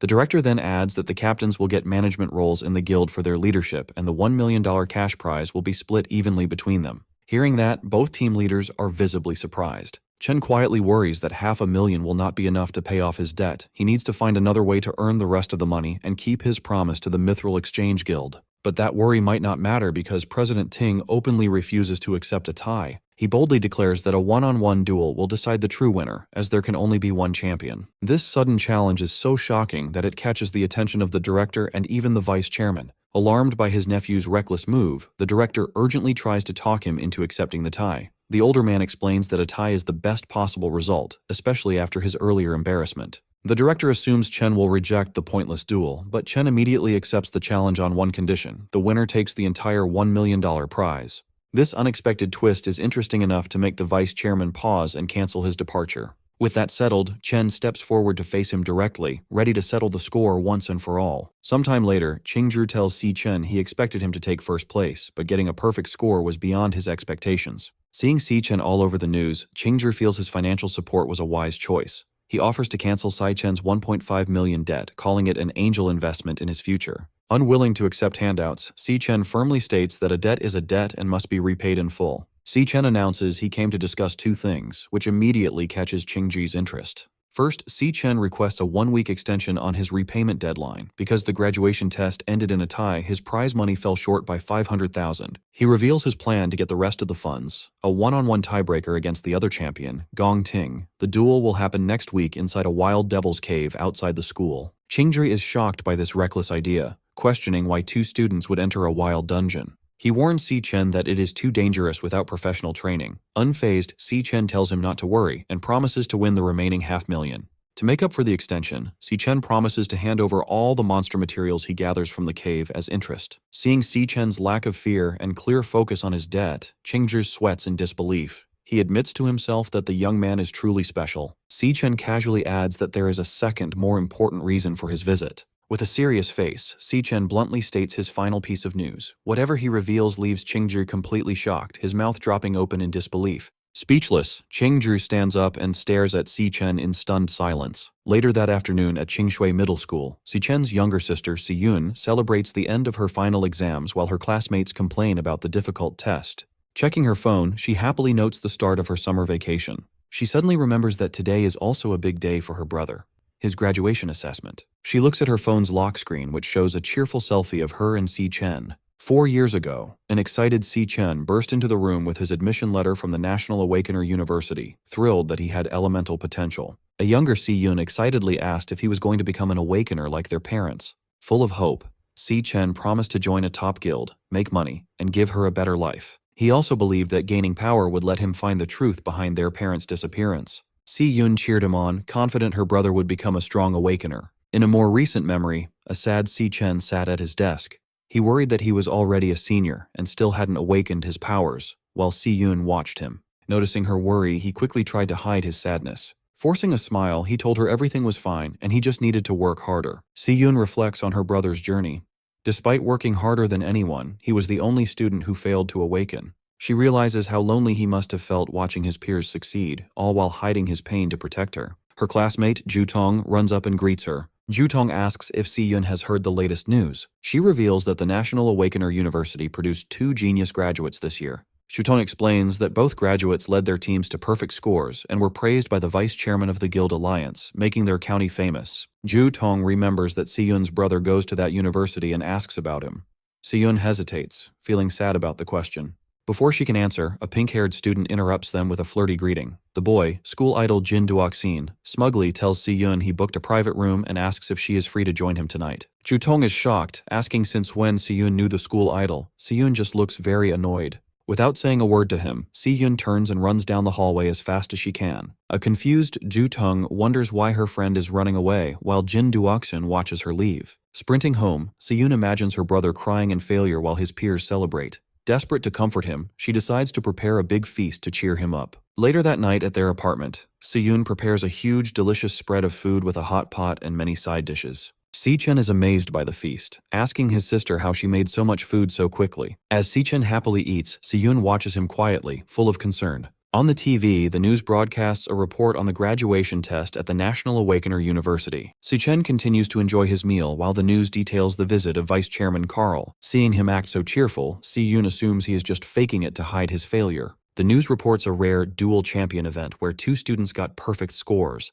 The broadcast reveals that Vice Chairman Carl praised one of the team leaders who earned the perfect score, announcing the name Si Chen. Hearing the name, Si Yun looks at the TV in shock. She cannot believe the news that her brother, whom she thought failed, is actually the genius with a perfect score. In a dark room, a bloody whip lies on the floor, and a voice coldly states that the stage has been set. The speaker is Gong Lin, standing over his beaten son, Gong Ting. Holding the whip, Gong Lin yells at him, saying he had invited a special audience for his son's victory. He scolds his son for ruining the performance he had planned. Covered in bloody marks, Gong Ting breathes heavily as his father angrily reminds him that he embarrassingly tied with a nobody. He declares that Gong Ting will no longer make his own decisions. He reveals that he has already taken control and rigged the upcoming tiebreaker. Gong Ting hangs his head in defeat as his father coldly states he will handle the situation himself. He vows to get the victory by any means necessary, obsessed with ensuring first place belongs only to the Gong family. Meanwhile, hearing the news, Si-yun turns to her brother and asks if the Si-chen mentioned on TV is really him. Si-chen calmly eats his dinner and confirms that it is indeed him. Shocked by the confirmation, Si-yun drops her spoon, which shatters on the floor, as a flash of lightning outside mirrors her surprise. She stares at him in disbelief, realizing her own brother achieved such a great feat during the graduation assessment. She is amazed that he not only led his team to a perfect score, but was also personally praised by the vice chairman of the Guild Alliance. A stunned silence settles over the dinner table. Overcome with emotion, Si-yun lowers her head and wipes away tears, thinking of him as her silly brother. With tears of joy and pride, she smiles at Si-chen, realizing he finally made it to the top. On the night of the graduation combat assessment on June 17, 2157, Vice Chairman Carl Cavendish relaxes in a private dining room eating some premium beef. While enjoying his meal, he asks his companion for a progress report on her current assignment. Sitting across the table from him is Ling Yu. She hands over a black folder with top-secret files on a subject called the Devourer. She informs Carl that the target left no traces over the past year and warns that their surveillance might be discovered. Unbothered by the warning, Carl praises her work and tells her to eat first. Ling Yu hesitates, mentioning she has one more piece of information to share. She reveals she noticed a highly suspicious individual who recently contacted Carl, which immediately grabs his attention. She explains that the rapid rate of this person's power increase is completely abnormal. Inside the Devil Tower, a shirtless Si-chen crackles with golden electricity. He reflects that he has spent over half a month on the first floor, taking out nearly every monster. He has fully adapted to the floor's 10 times gravity. His system interface shows his Lightning Assassin class at level 17, with heavily boosted stats. After the graduation battle, his Lightning Assassin class reached 100% proficiency and rewarded him with an attribute point. This confirms that actively using a class increases its proficiency. Surrounded by the glowing avatars of his 4 classes, Si-chen realizes none of them have reached their maximum limit yet. He puts his new point into speed, the most important stat for an assassin. The multiplier boosts his speed to 740, equal to an A-rank assassin. Even with this massive speed increase, he finds himself in a tense standoff against a pack of glowing purple phantom lionesses. His main problem is the floor's lord, a massive phantom lion king, which he has been unable to hit. As 2 lionesses lunge at him, Si-chen activates his Divine Flash skill, transforming into golden lightning to meet them. He notices the Lion King's strange abilities. Whenever he finds an opening to strike, the creature instantly vanishes before the attack lands. He analyzes the pack's combat patterns. They adjust their positions rapidly, but 2 lionesses always fight in close combat while 2 stay on standby. The Lion King also constantly maintains a safe distance from him. Si-chen narrows his eyes in frustration, realizing the Lord refuses to fight directly. Staring down the massive beast, Si-chen wonders what kind of combat class this evasive Lion King possesses. As a phantom lioness charges, Si-chen counters and thrusts a powerful bolt of lightning directly into its mouth. Just as he is about to land a fatal blow, the creature vanishes in a flash of pink light, leaving him frustrated. He figures out this teleportation ability isn't limited to the Lord. The lionesses also vanish when he tries to finish them off. A spatial portal opens, allowing the targeted lioness to safely reappear next to the Lion King. The pack's strategy becomes clear. The moment he pauses, another lioness lunges forward to bait his attacks. Determined to break their coordination, Si-chen channels Golden Lightning and unleashes a rapid flurry of slashes. However, the beasts keep vanishing before his blades connect. The pack strictly maintains its formation, teleporting back to the Lion King whenever they are in danger. The lionesses force Si-chen to constantly block their glowing claws. Every strike from Si-chen meets the same result, as the lionesses vanish to evade damage. They flawlessly rotate attackers through the portals, keeping a fresh beast on the assault. Si-chen continues to strike the lunging beasts, but the cycle persists as they vanish at the exact moment of impact. The lionesses continue their endless loop of attacks, forcing Si-chen into an exhausting battle. Sweating from the relentless pace, Si-chen glares at the Lion King, realizing the Lord is purposely dragging out the fight to toy with him. Leaping into the air to evade a beast, he wonders why he is stubbornly trying to beat teleporting enemies using only speed. Deciding on a new tactic, Si-chen opens his system interface and initiates a class switch, enveloping himself in freezing blue energy. As ice forms over his body like armor, he reasons that if the Lion King avoids direct combat, he doesn't need to use a close combat class. The transformation turns his hair white and his eyes glowing blue. He resolves to use the mage class to shut down the beast's evasive tactics. The system confirms his class switch to the level 17 Cloud Mage, Frostbone Skeleton King. Standing tall with an icy crown, Si Chen prepares to use his area of effect spells to control the battlefield. Now in his level 17 Cloud Mage class, Frostbone Skeleton King, Si Chen floats high above the battlefield and unleashes a wide-scale spell called Frost Spike. A heavy barrage of ice spikes rains down, causing massive explosions that force the Phantom Lionesses to scatter and retreat. Observing the chaos from above, Si Chen notes that while mages might be weak in close combat, their long-range attacks allow them to completely dominate the battlefield. He targets the Lion King with a concentrated shower of falling ice spikes.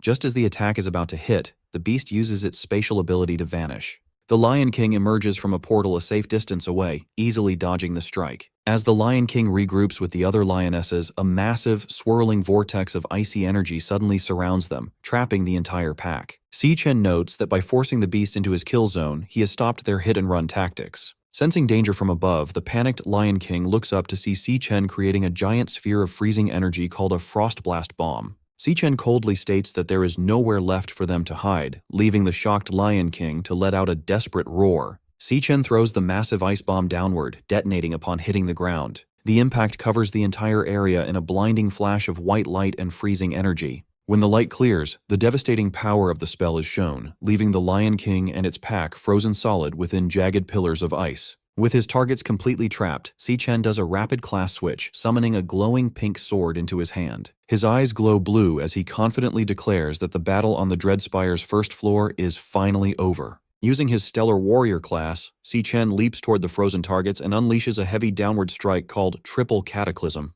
The energy blade easily slices through the trapped lionesses, shattering their icy prisons and cutting them down in one sweep. The defeated beasts dissolve into dark mist, leaving Si Chen standing victorious beside the fallen Lion King.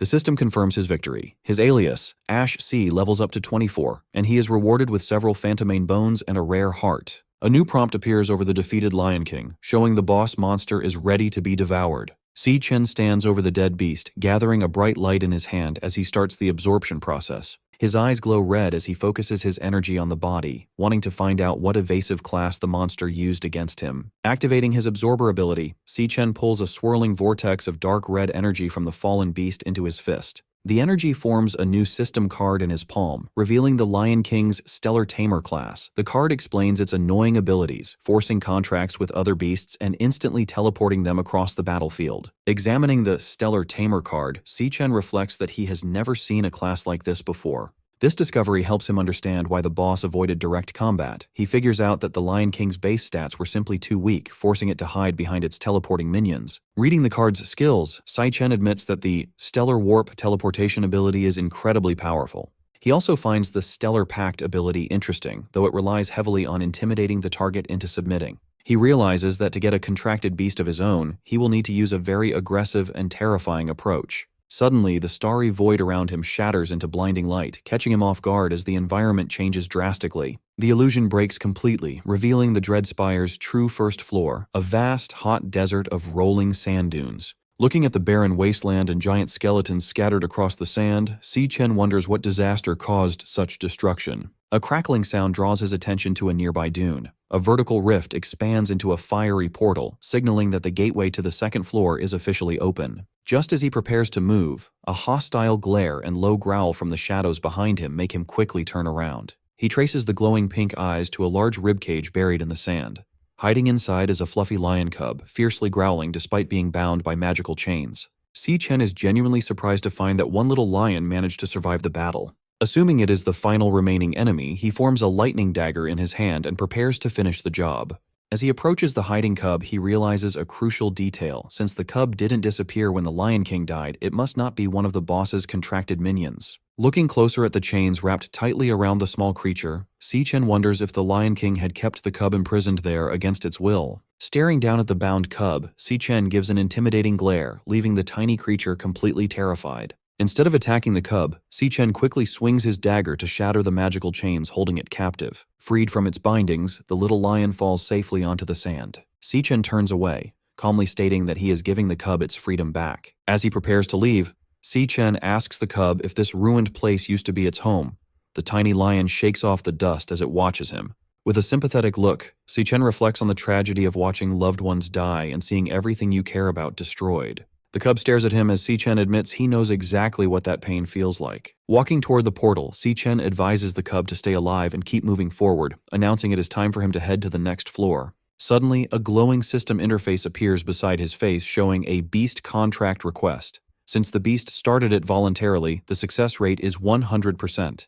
The contract also unlocks 2 passive skills, sharing experience to boost stats, and letting Si-Chen see through the beast's eyes if it is in danger. Si-Chen stops and looks back, genuinely surprised by the unexpected prompt. The white cub sits on the sand, looking up at him as the system identifies it as Lion King Leo and asks if Si-Chen accepts the creature's request to become his contracted beast. Si-Chen looked at the small lion cub, Lion King Leo, asking if it truly wanted to accompany him. The cub answered with a resolute roar. Standing before the fiery portal, Si-Chen explained his plan to ascend the Dread Spire, warning that the monsters would only grow more dangerous. He cautioned the cub that it could die, asking for final confirmation. Leo responded with another fierce roar. Seeing the cub's resolve, Si-Chen accepted its decision. Their eyes glowed with a bright pink pentagram. The system announced that the contract was accepted, officially establishing their pact.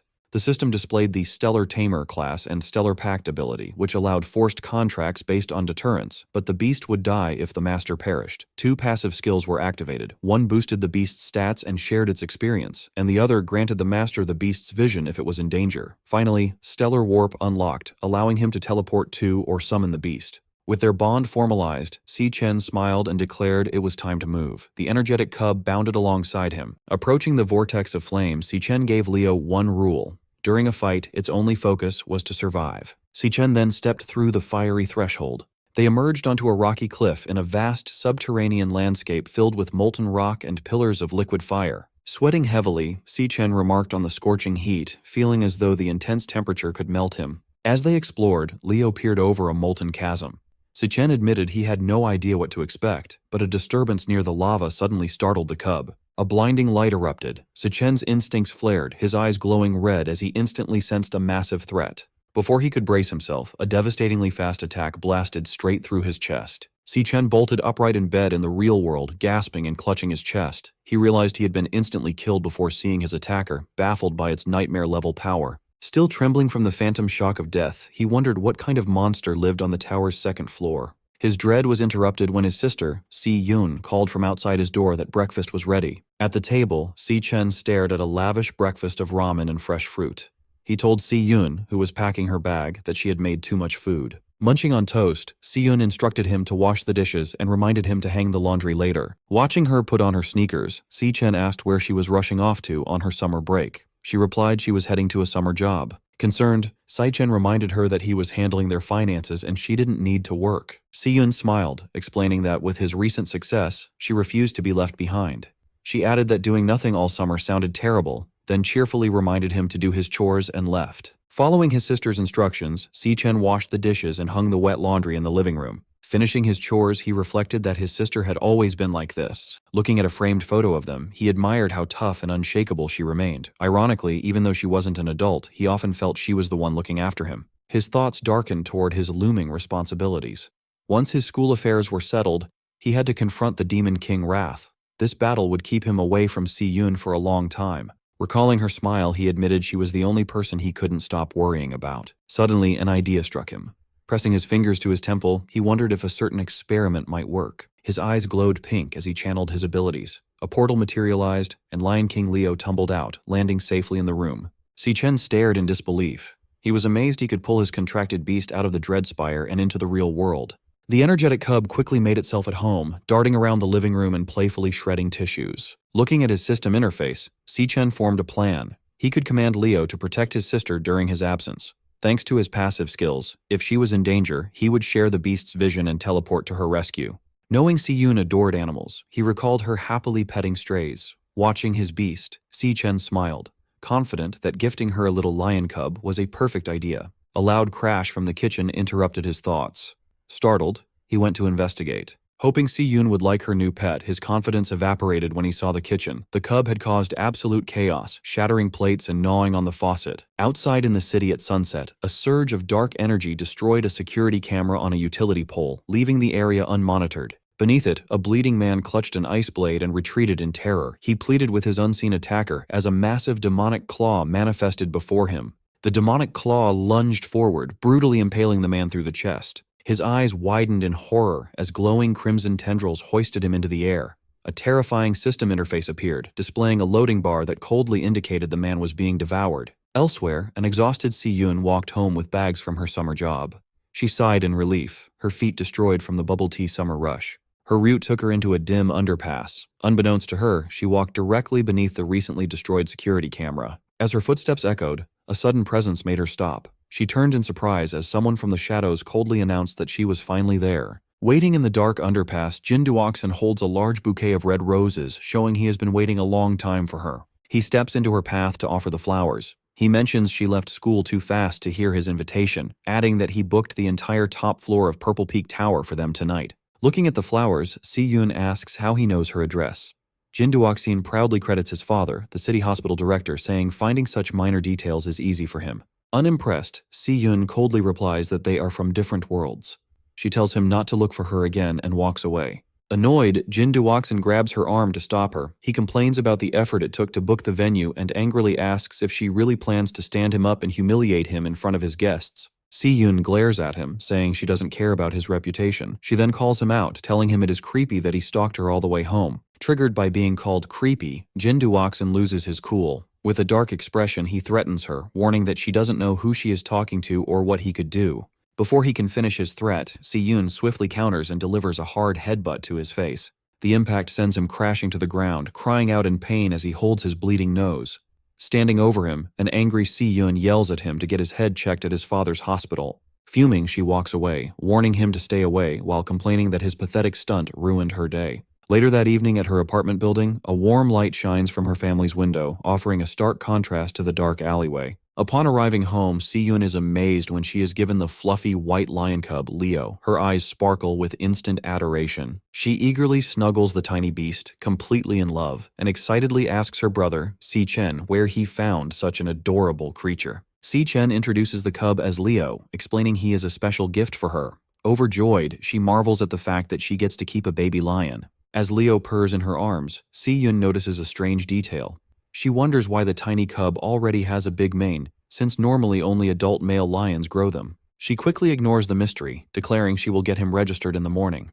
Watching them bond, Si-Chen feels relieved, knowing his sister will be safe with the beast by her side while he is away. Suddenly, a loud chime from Si-Chen's phone interrupts his thoughts, and he looks down at the bright screen. A satisfied smile appears as he reads an email from the Guild Supervision Bureau. It confirms his application is approved. Relieved, Si-Chen thinks everything can now go exactly as planned. With his home life secure and paperwork done, Si-Chen looks confident. He is finally ready for his next major hurdle, the graduation tiebreaker duel against Gong Ting in 6 days. 6 days later, the tiebreaker exam begins at the city outskirts in Greenlight Forest. Director Gong Xuan tells both candidates to pay attention as he explains the exam details. Standing before a green portal at the base of a massive tree, Gong Xuan announces the school chose this wild dungeon for the tiebreaker. He adds that recent surveys rate the dungeon as D rank. He confirms that both Si-Chen and Gong Ting will enter at the same time and take the exam inside the same dungeon. He then warns the students that wild dungeons are unmapped and much more dangerous than standard school dungeons.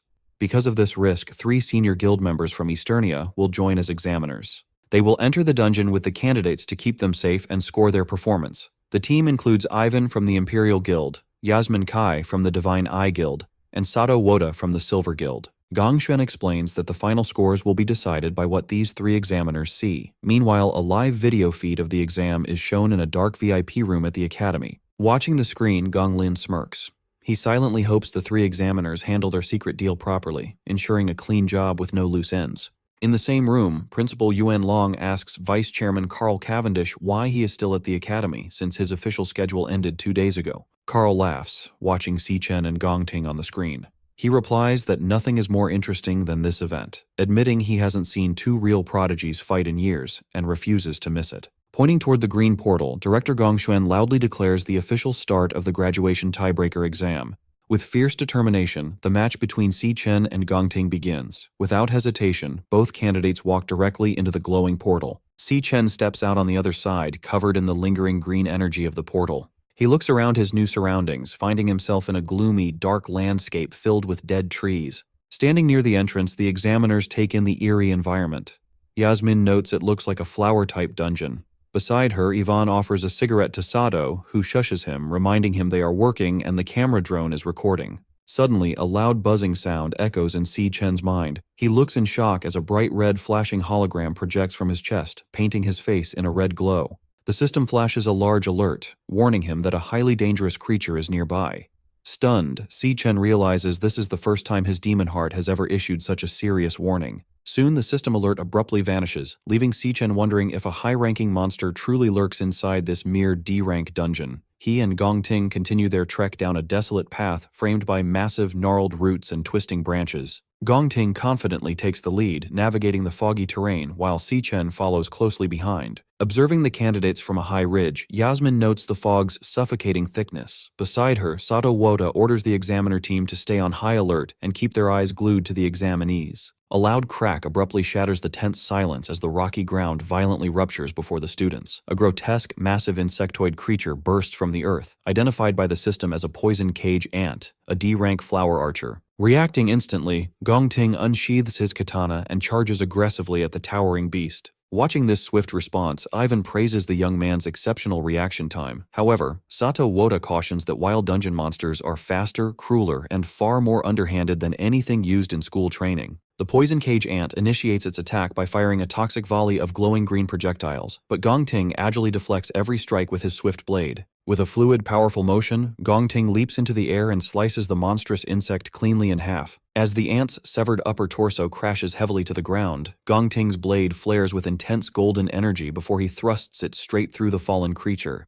Channeling his nuclear warrior class, Gong Ting executes a devastating blazeblade barrage, obliterating the monster in a massive, fiery explosion. Observing from the high ridge, Yasmin projects a glowing green 10 from her wrist device. She awards Gong Ting a perfect score for his field response, commending his instant reaction and effortless neutralization of the monster's ranged attacks. Yvonne also displays a perfect 10, praising Gong Ting's combat logic. He notes that severing the venom-launching organ immediately has effectively stripped the beast of its fighting capability. Sato Woda proudly holds up his own 10, awarding top marks for finishing power due to Gong Ting's unhesitating, clean, and decisive kill. As Gong Ting calmly holds his glowing sword, the examiners marvel at his surgical positioning, crowd control, and execution. They agree that maintaining such ice-cold composure against a wild monster is truly exceptional for a student. Sato Woda then directs their attention to Si Chen, who is casually wandering away with his hands in his pockets. Sato heavily criticizes his lack of reaction when the monster appeared, dismissing this apparent disinterest as a complete failure. Gong Ting remains silent, simply staring at his rival's remarkably relaxed and unbothered demeanor. In the VIP observation room, Carl Cavendish and Principal Yuan Long closely monitor Si Chen. Carl casually asks the principal what he thinks the young man is actually trying to accomplish out in the fog. With a knowing smile, Principal Yuan Long deduces that Si Chen is actively hunting for something specific. Down in the dungeon, Si Chen pauses, tapping his foot against a tangled cluster of giant tree roots. He realizes this central spot offers a way to wipe out the entire threat in a single, sweeping move. Golden lightning crackles to life in his hand, forming a bright, jagged dagger. Declaring he has finally found his target, Si Chen ruthlessly plunges the lightning blade straight down into the roots. The strike sends a massive shockwave of golden lightning deep underground, violently rupturing the earth. A hidden nest of poison cage ants is blasted upward, completely engulfed and obliterated by the explosive electrical energy. Sweating profusely, the examiners realize Si Chen has deliberately targeted the monster nest. They question his sanity, terrified that provoking a horde of D-rank monsters will get everyone killed. Watching the chaotic explosion, Gong Ting's usual composure cracks, leaving him visibly shocked and wondering what Si Chen plans next. Gathering momentum, Si Chen channels intense electricity into his boots and forcefully launches himself upward.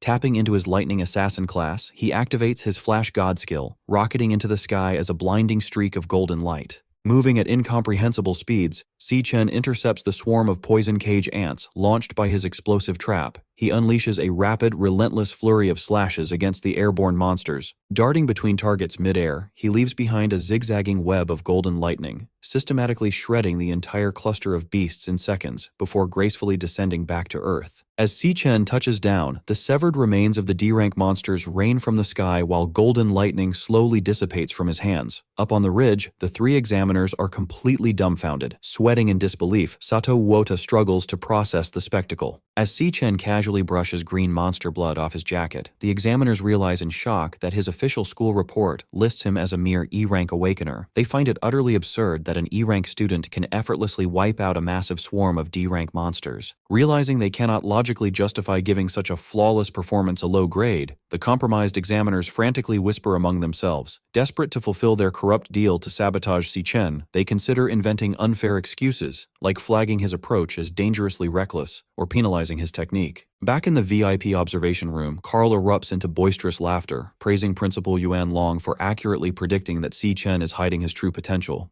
Carl notes how spectacular it is to witness such an intense display when the exam has barely begun, eagerly anticipating how Gong Ting will respond to this overwhelming power. Standing behind him, Gong Lin remains dead silent, his expression rapidly darkening as he watches the monitors. Suddenly, the live feed on the large monitor is torn apart by heavy digital static.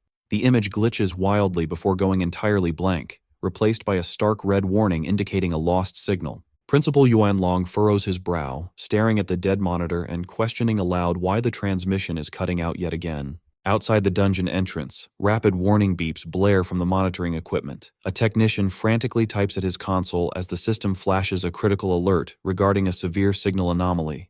The diagnostic screen shows the dungeon's official D-rank classification violently glitching into an unreadable question mark. Simultaneously, internal communication signal strength crashes to absolute zero. The technician stares at the corrupted data in pure shock. Director Gong Xuan breaks into a cold sweat, demanding to know what catastrophic event is happening inside the dungeon. Their panic peaks when the portal's swirling green energy suddenly dissipates. The glowing threshold vanishes entirely, leaving nothing but an ordinary empty cave opening that effectively traps the candidates inside. Deep within the isolated dungeon, a sinister, ethereal melody begins echoing through the gloom, physically manifesting as floating, glowing pink and green musical notes. Si Chen freezes, listening intently to the eerie tune. He immediately recognizes the terrifying presence hidden within the melody. It is the voice of the Demon King, Wrath. Outside the dungeon at 4 p.m., the cave entrance suddenly seals itself, morphing into a solid rock face. Director Gong Xuan panics, demanding to know how the gateway has vanished. A technician reports a complete loss of connection, noting that the equipment threw a series of critical signal errors just moments prior. Sweating with anxiety, he orders his staff to get command on the line immediately. He fears that a catastrophe has just unfolded inside the isolated dungeon. Meanwhile, inside the dungeon, an eerie melody physically manifests as floating musical notes in the air. Si Chen and Gong Ting pause, taking notice of the bizarre phenomenon surrounding them.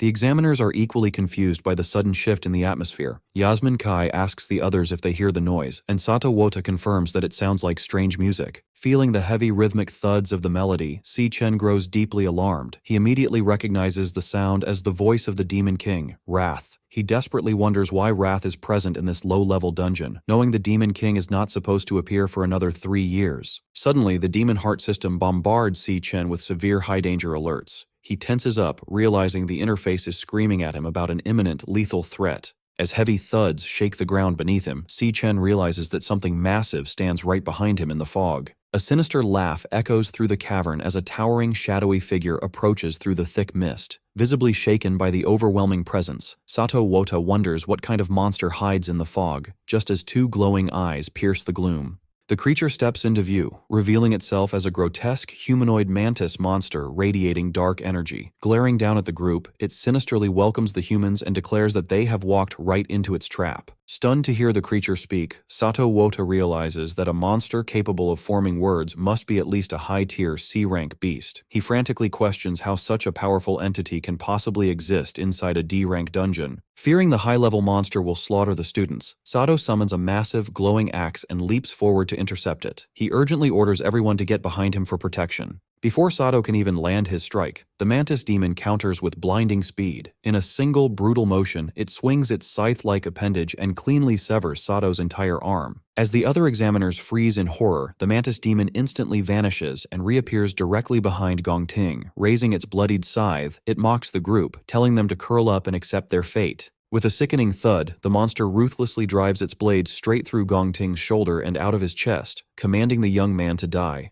Despite being impaled, Gong Ting grits his teeth through the agonizing pain. Instead of falling, a fierce, crazed grin spreads across his face. Capitalizing on the monster's close proximity, Gong Ting swings his flaming golden sword down and brutally chops off the creature's trapped scythe arm, leaving the mantis demon wide-eyed in shock. Without missing a beat, Gong Ting follows up with a powerful mid-air kick that launches the crippled beast backward across the rocky terrain. Bleeding heavily from the massive hole in his shoulder, Gong Ting ignores his severe injuries and glares with glowing eyes. He declares that since the Overlord drew first blood, the kill belongs to him under the principle of combat priority. He fiercely warns Si Chen not to dare interfere in the fight. Si Chen watches the monster intently, his eyes glowing green as he uses his abilities to assess the creature's true power. The system interface updates the mantis demon's classification, confirming to everyone that it is actually a highly dangerous C-rank high-tier beast. Seeing the massive hole in Gong Ting's shoulder, Yasmin Kai urgently yells at him to get medical treatment. She pleads with him to suspend the exam and let them pull him out, warning that the monster is completely out of his league. Gong Ting flatly refuses. Gathering intense fire magic in his hand, he completely rejects the idea of giving up. Si Chen watches in shock as Gong Ting presses his burning hand directly against his bleeding chest, using the raw heat of his own flames to painfully cauterize the severe wound. Pushing through the agonizing pain, Gong Ting fiercely declares that the fight does not end until one of them is dead. Without hesitation, Gong Ting leaps high into the air and brings his flaming sword down toward the crippled mantis demon to continue his assault. Meanwhile, outside the sealed dungeon, Silas Lin, the leader of the Imperial Guild's King Squad, assesses the vanished entrance. He calmly explains that this phenomenon indicates a highly intelligent monster operates inside, one that purposely lured the humans in before snapping the trap shut. Director Gongshen panics, desperately asking if there is any way to force the entrance back open since the students are still trapped inside. Silas coldly states that there is only one way to make the exit reappear. Someone on the inside must track down and kill the dungeon's overlord. Desperate for a silver lining, Director Gongshuan tries to rationalize the situation. He suggests that since a standard D-rank dungeon caps out at a C-rank overlord, the trapped examiners and students should still have a fighting chance to kill it and escape. Silas quickly shatters his optimism. He reveals that the initial D-rank reading is just a fabricated mask created by the Overlord to purposely disguise the dungeon's true, deadly nature. Connecting the clues, Silas deduces that this specific dungeon is the culprit behind the recent string of Awakener disappearances his team has been investigating. He gravely informs a horrified Gongshuan that the trap they stand in front of is actually an extraordinarily dangerous B-rank dungeon. Meanwhile, in the dungeon, the monstrous insect attacks relentlessly with its scythe-like arms. Gong Ting stands his ground, parrying the heavy blows with his flaming katana. He quickly retreats to evade a sweeping strike. As the beast raises its arm for a devastating blow, Gong Ting vaults into the air. The creature's attack misses. Its bladed limb buries deep into the ground and becomes firmly stuck. Seizing the opportunity, Gong Ting declares that he has the monster trapped. With a swift, powerful swing of his glowing sword, he severs the creature's head. The decapitated head tumbles across the rocky terrain as the rest of the group gathers. Yasmin watches in stunned disbelief, amazed that Gong Ting has managed to defeat the Overlord entirely on his own.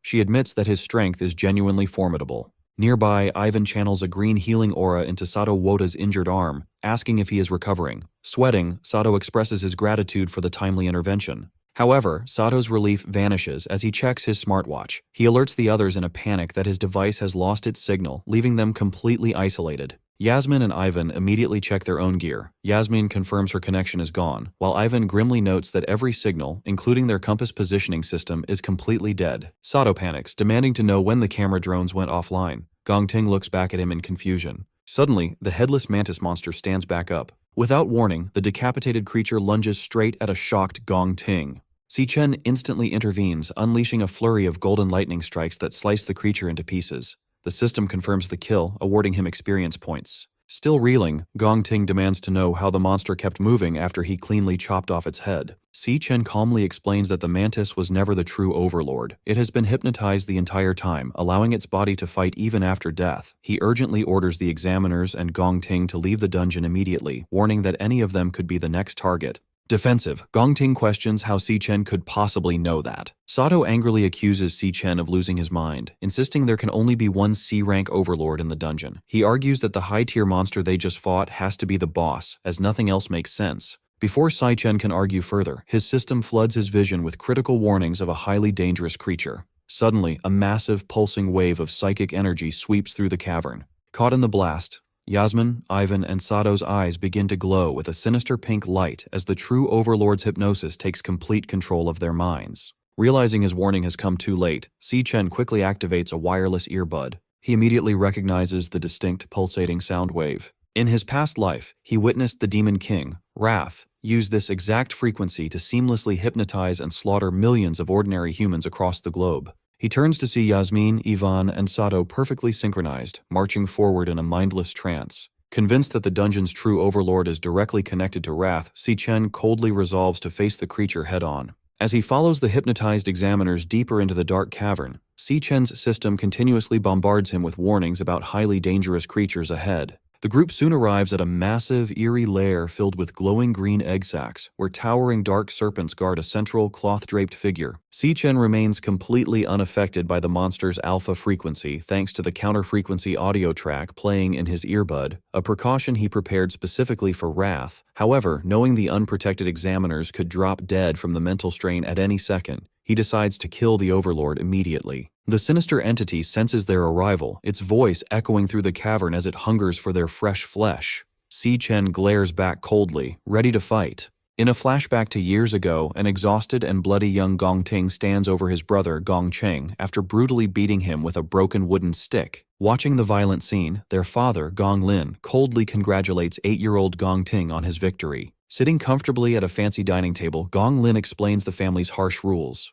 The winner earns the right to eat, while the loser, young Gong Chung, must kneel on the ground until sunrise. Left outside, a bruised and beaten Gong Chung kneels obediently as his stomach growls from hunger. Gong Ting secretly approaches his defeated brother and offers him a piece of bread. Surprised and scared, Gong Chung whispers that their father will severely punish him if he gets caught. Ignoring the risk, Gong Ting firmly tells his brother to shut up and eat. However, Gong Ting's act of kindness is quickly discovered. He is viciously slapped across the face and forced to kneel on the floor, trembling as his father holds a whip over him. Standing over his beaten son, Gong Lin asks if he understands why the Gong family has so much power and status today. He proudly declares that it is because he has never lost a single fight. He drills his ruthless mindset into his son, stating that winners make the rules and losers are forced to follow them. Still defiant despite the abuse, young Gong Ting asks his father if beating him means he gets to make the rules. Gong Lin simply laughs at the challenge. Years later, a badly beaten Gong Ting collapses to his hands and knees. He coughs up blood as his shattered sword falls to the ground, angrily asking his father why he refused his challenge for a fair duel.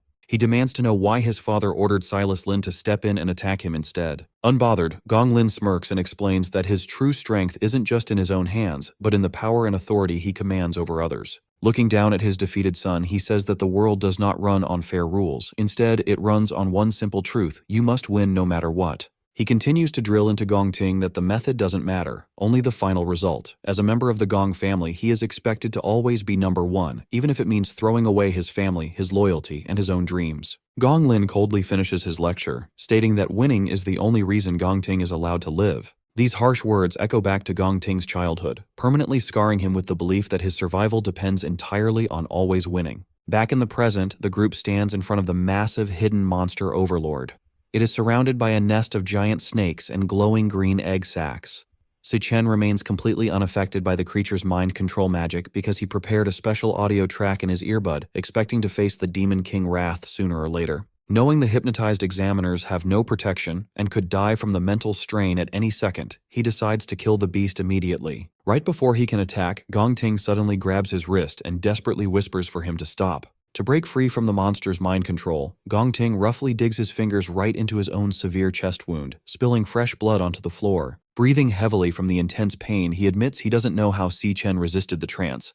He explains that hurting himself is his own way of keeping his mind clear. He urgently warns Si-Chen that a reckless attack will give away their position and get everyone killed. Sweating heavily, he points out the countless glowing eggs surrounding the monster's throne. He explains that if they trigger the nest, they will be swarmed by dozens of C-rank monsters, making survival impossible. Looking at the trap, he realizes the smart overlord disguised its home as a weak dungeon to lure in and kill unsuspecting awakeners. Because of this trick, he is sure the monster will eventually come to them on its own. He suggests a new plan. They should play along and stay still. The second the overlord gets close enough, they will launch a surprise attack and kill it together. Si-Chen looks a bit impressed, admitting he didn't expect Gong Ting to think so clearly and logically under pressure. Despite the compliment, Si-Chen completely rejects the plan. He warns Gong Ting that waiting won't work because this specific monster doesn't even need to move to kill them. He explains that the overlord doesn't need to attack them physically.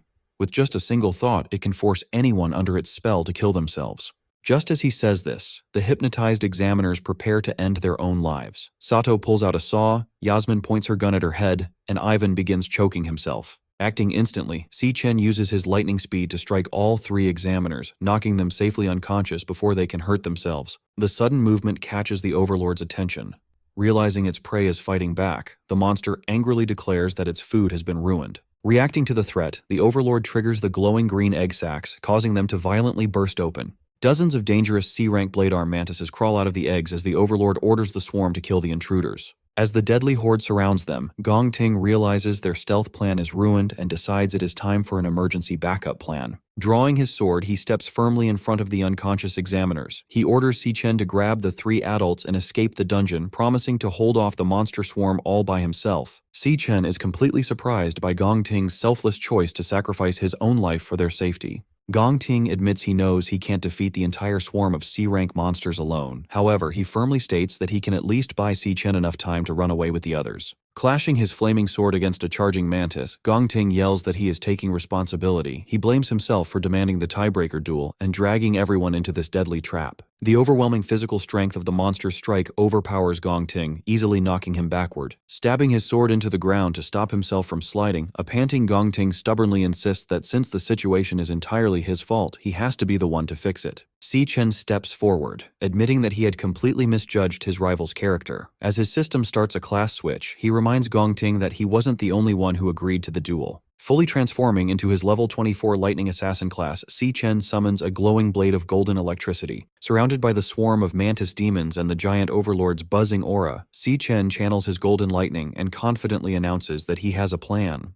Bleeding heavily, Gong Ting quickly rejects the idea of fighting. He warns Si-Chen that the Overlord's power is on a whole different level, guessing the monster is at least a B rank, or maybe even an A rank threat. He urgently tells Si-Chen to grab the unconscious examiners and run, insisting that running away is their only real choice. Si-Chen agrees that the monster is a nightmare, but he points out a huge problem with that plan since the dungeon gates are locked down. He explains that if the exit was still open, the Imperial Guild's rescue teams would have already rushed in to save them. Gong Ting is completely shocked to hear that they are trapped inside. Si-Chen closely watches the silent overlord, trying to figure out how to handle the deadly situation. He figures that if the creature is really an A-rank monster, its combat power must be close to the Phantom Mane Lion King he fought back in the Dreadspire. Suddenly, the swarm attacks. A mantis demon jumps forward, but Si-Chen easily blocks its heavy scythe using his lightning dagger. Another mantis dives in from above, making Gong Ting panic and shout for Si-Chen to watch out. Before the monster can land a hit, Si-Chen and Gong Ting swing their glowing blades perfectly together, each cutting down an attacking mantis demon in a flash.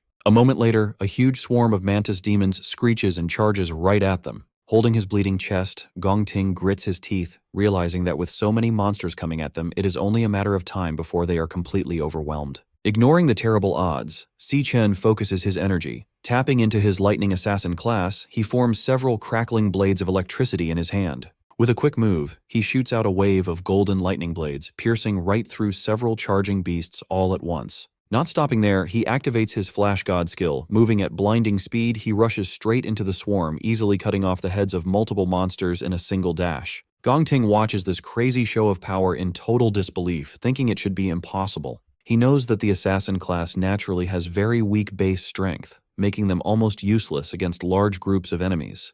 Yet, he watches as Si-Chen perfectly dodges a massive scythe swing. Gong Ting then notices that every single one of Si-Chen's strikes perfectly hits a weak point. He realizes that Si-Chen is completely making up for his class's lack of raw power by using pure speed and perfect technique. Staring at the blurry afterimages, Gong Ting is amazed by just how fast Si-Chen is moving. As Si-Chen kills the rest of the swarm in a storm of lightning slashes, Gong Ting figures out that his rival's speed is easily at an A-rank level, if not higher. Inspired by Si-Chen's amazing skills, Gong Ting grips his glowing sword with new energy, realizing they might actually live through this fight. Annoyed by how stubborn they are, the Overlord steps in. It charges up a massive wave of dark pink energy, starting a powerful boost. The dark energy flows over the remaining mantis demons, greatly increasing their strength and energy. The Overlord angrily orders the powered-up swarm to chop Si-Chen to pieces right away. Si-Chen stands ready with his electric blades glowing bright. One of the buffed mantises tries to crush him, but Si Chen easily jumps over the attack and slices the monster to pieces in midair. Seeing the fight get even wilder, a fierce Gong Ting yells out, telling him to hold on as he gets his own blade ready. Si Chen pushes himself to his limits, unleashing a non-stop storm of golden slashes against the supercharged swarm. Suddenly, a mantis demon appears right behind him.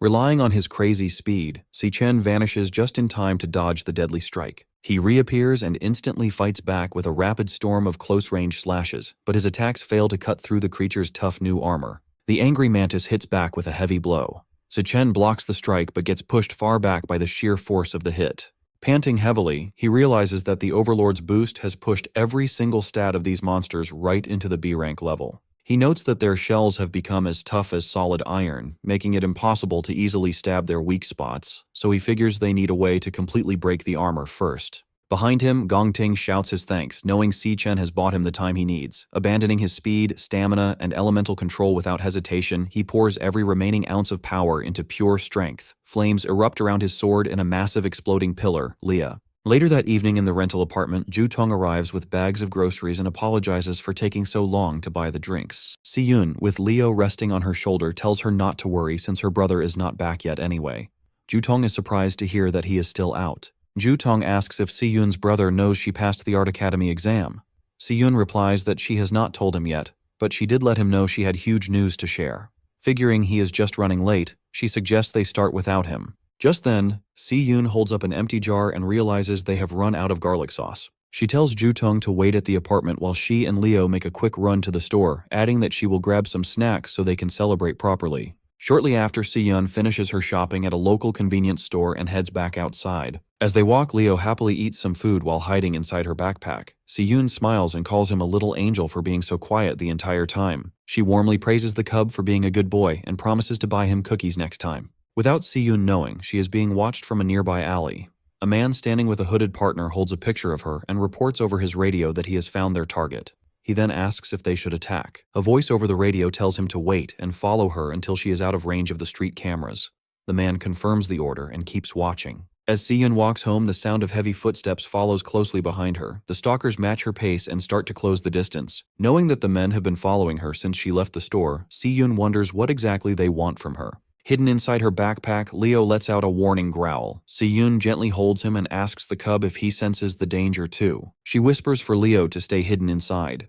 Looking back at her followers with a brave and sharp expression, she quietly says that her night just got interesting. Deep inside the dungeon, a heavily panting Si Chen realizes the monster boss's dark energy has pushed the bug swarm to a much higher threat level. Seeing that their shells have become as tough as solid iron, he knows he can no longer easily cut through them. He realizes he needs to find a way to break their armor first. Just then, Gong Ting shouts his thanks, telling Si Chen that he bought him exactly enough time. Giving up his speed and energy, Gong Ting turns all his remaining power into raw strength and bursts into a massive pillar of flames. With his strength at its limit and his eyes glowing, an angry Gong Ting announces his final move. Swinging his flaming sword, he unleashes a huge wave of fire, declaring he will burn the monster to ashes no matter how strong it is. The massive fiery attack crashes into the charging swarm, violently burning the bug monsters. Tearing right through the group of enemies, the giant blade of fire strikes directly at the calm waiting boss. The strike explodes upon impact, trapping the monster in a huge, blinding blast of fire. Barely able to stand, Gong Ting falls to his knees and leans heavily on his sword. He realizes that his physical energy and magic are completely gone. Wiping sweat from his face, a tired Gong Ting breathes a sigh of relief. As the flames clear to show the burned remains of the swarm, he happily says that the fight is finally over. However, an evil laugh echoes from inside the fading fire. The boss calls out, mocking them by asking if that was really all they could do. Gong Ting freezes in pure shock, while Si Chen calmly looks toward the source of the voice. The smoke clears to show the boss completely unhurt, protected inside a massive, glowing green shield. The monster glares down at them and calls their attack disappointing. Total fear washes over Gong Ting's face. He loses all hope, realizing he just used every last drop of his power and still failed to leave a single scratch on the creature. Staying perfectly quiet, Si Chen looks closely at the enemy's defense. He realizes that right before the fire attack hit, the boss drained the life from the remaining monster eggs to build a shield strong enough to block anything. Barely able to stay standing, a defeated Gong Ting breathes heavily. He loses all hope and wonders if this is really how they will die. Stepping past the broken Gong Ting, Si Chen offers him a deal. Starting to change his combat class, he offers to let Gong Ting take first place in the exam, but only if Si Chen gets to keep the entire cash prize. He adds one strict rule: Gong Ting must never speak a word about what he is about to see. Calling forth his glowing sword, Si Chen fully changes into his secret demonic class. Gong Ting stares in disbelief, shocked to realize that his rival actually has two different combat classes.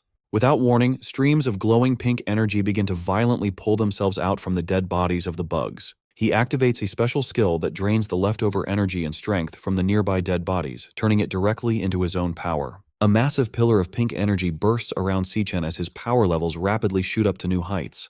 Covering his face from the strong wind, Gong Ting watches the incredible display of power in pure shock. Even the boss pauses, silently staring at the boy. Breathing out a cloud of energy through his sharp teeth, Si Chen feels his strength and stamina reach their absolute limit. Glowing with a dark demonic energy, he confidently repeats his earlier claim. He will kill the monster himself. The Overlord makes its next move, casting Soul Rest Enigma. A surge of energy burst from the monster's glowing green shield, flooding the cavern with psychic pressure. The mental assault slams into Gong Ting. Bleeding and spent, he grabs his head in agony, cursing the hypnosis clawing at his mind again. Si Chen, fully transformed, doesn't even flinch. The Overlord freezes when Si Chen starts walking toward it, with his massive sword resting on his shoulder. Confused, the monster demands to know why its hypnosis has no effect on him. Frantic to put him down, the Overlord fires off Sonic Hell, blasting a shockwave outward. The force rips through the cavern, but Si Chen holds his ground while Gong Ting buckles under the pressure, crying out in pain. The Overlord locks its gaze on the boy. Si Chen stares right back, eyes glowing. He takes a step forward and keeps walking, heading straight for the shielded monster.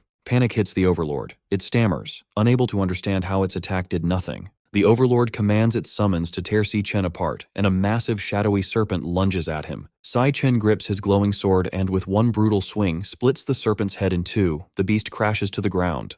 Two more giant serpents dive at him from above. He braces, swings his blade in a wide arc, and takes both their heads off in a single cut. With his path clear, Si Chen charges straight toward the Overlord. The monster laughs, declaring its barrier can't be broken. Si Chen asks if that's true and leaps high, positioning himself above the glowing shield. The system announces his stellar warrior skill, Ossuary Collapse, draining the remaining strength from surrounding monster corpses to feed his own power. Si Chen lets out a roar. He brings his sword down with everything he has, and the barrier shatters into pieces. The Overlord stares in disbelief. Gong Ting can't believe it. His rival just destroyed the shield in a single hit. Si Chen drops his weapon and charges his fist with blinding energy. The system confirms the activation of Triple Cataclysm in crushing mode. He drives his fist through the Overlord's body, blowing it apart with a surge of raw energy. The punch slams the Overlord into the ground. As the smoke clears from the crater, the Overlord, reduced to a shadowy remnant, mutters, half dead. Standing over the broken monster, Si Chen orders it to talk. He wants to know its connection to Wrath. The Overlord is stunned, asking how a human could know Lord Wrath's name. Si Chen demands an answer. The Overlord spits back that if it knew where the Demon King was, it wouldn't be rotting in this dungeon instead of trying to break his seal. Si Chen freezes. The implication hits him. Someone in this world managed to seal Wrath away. The Overlord bursts into laughter, warning that Lord Wrath will rise again. It vows the Demon King will reclaim his armies and slaughter every last human down to the bone.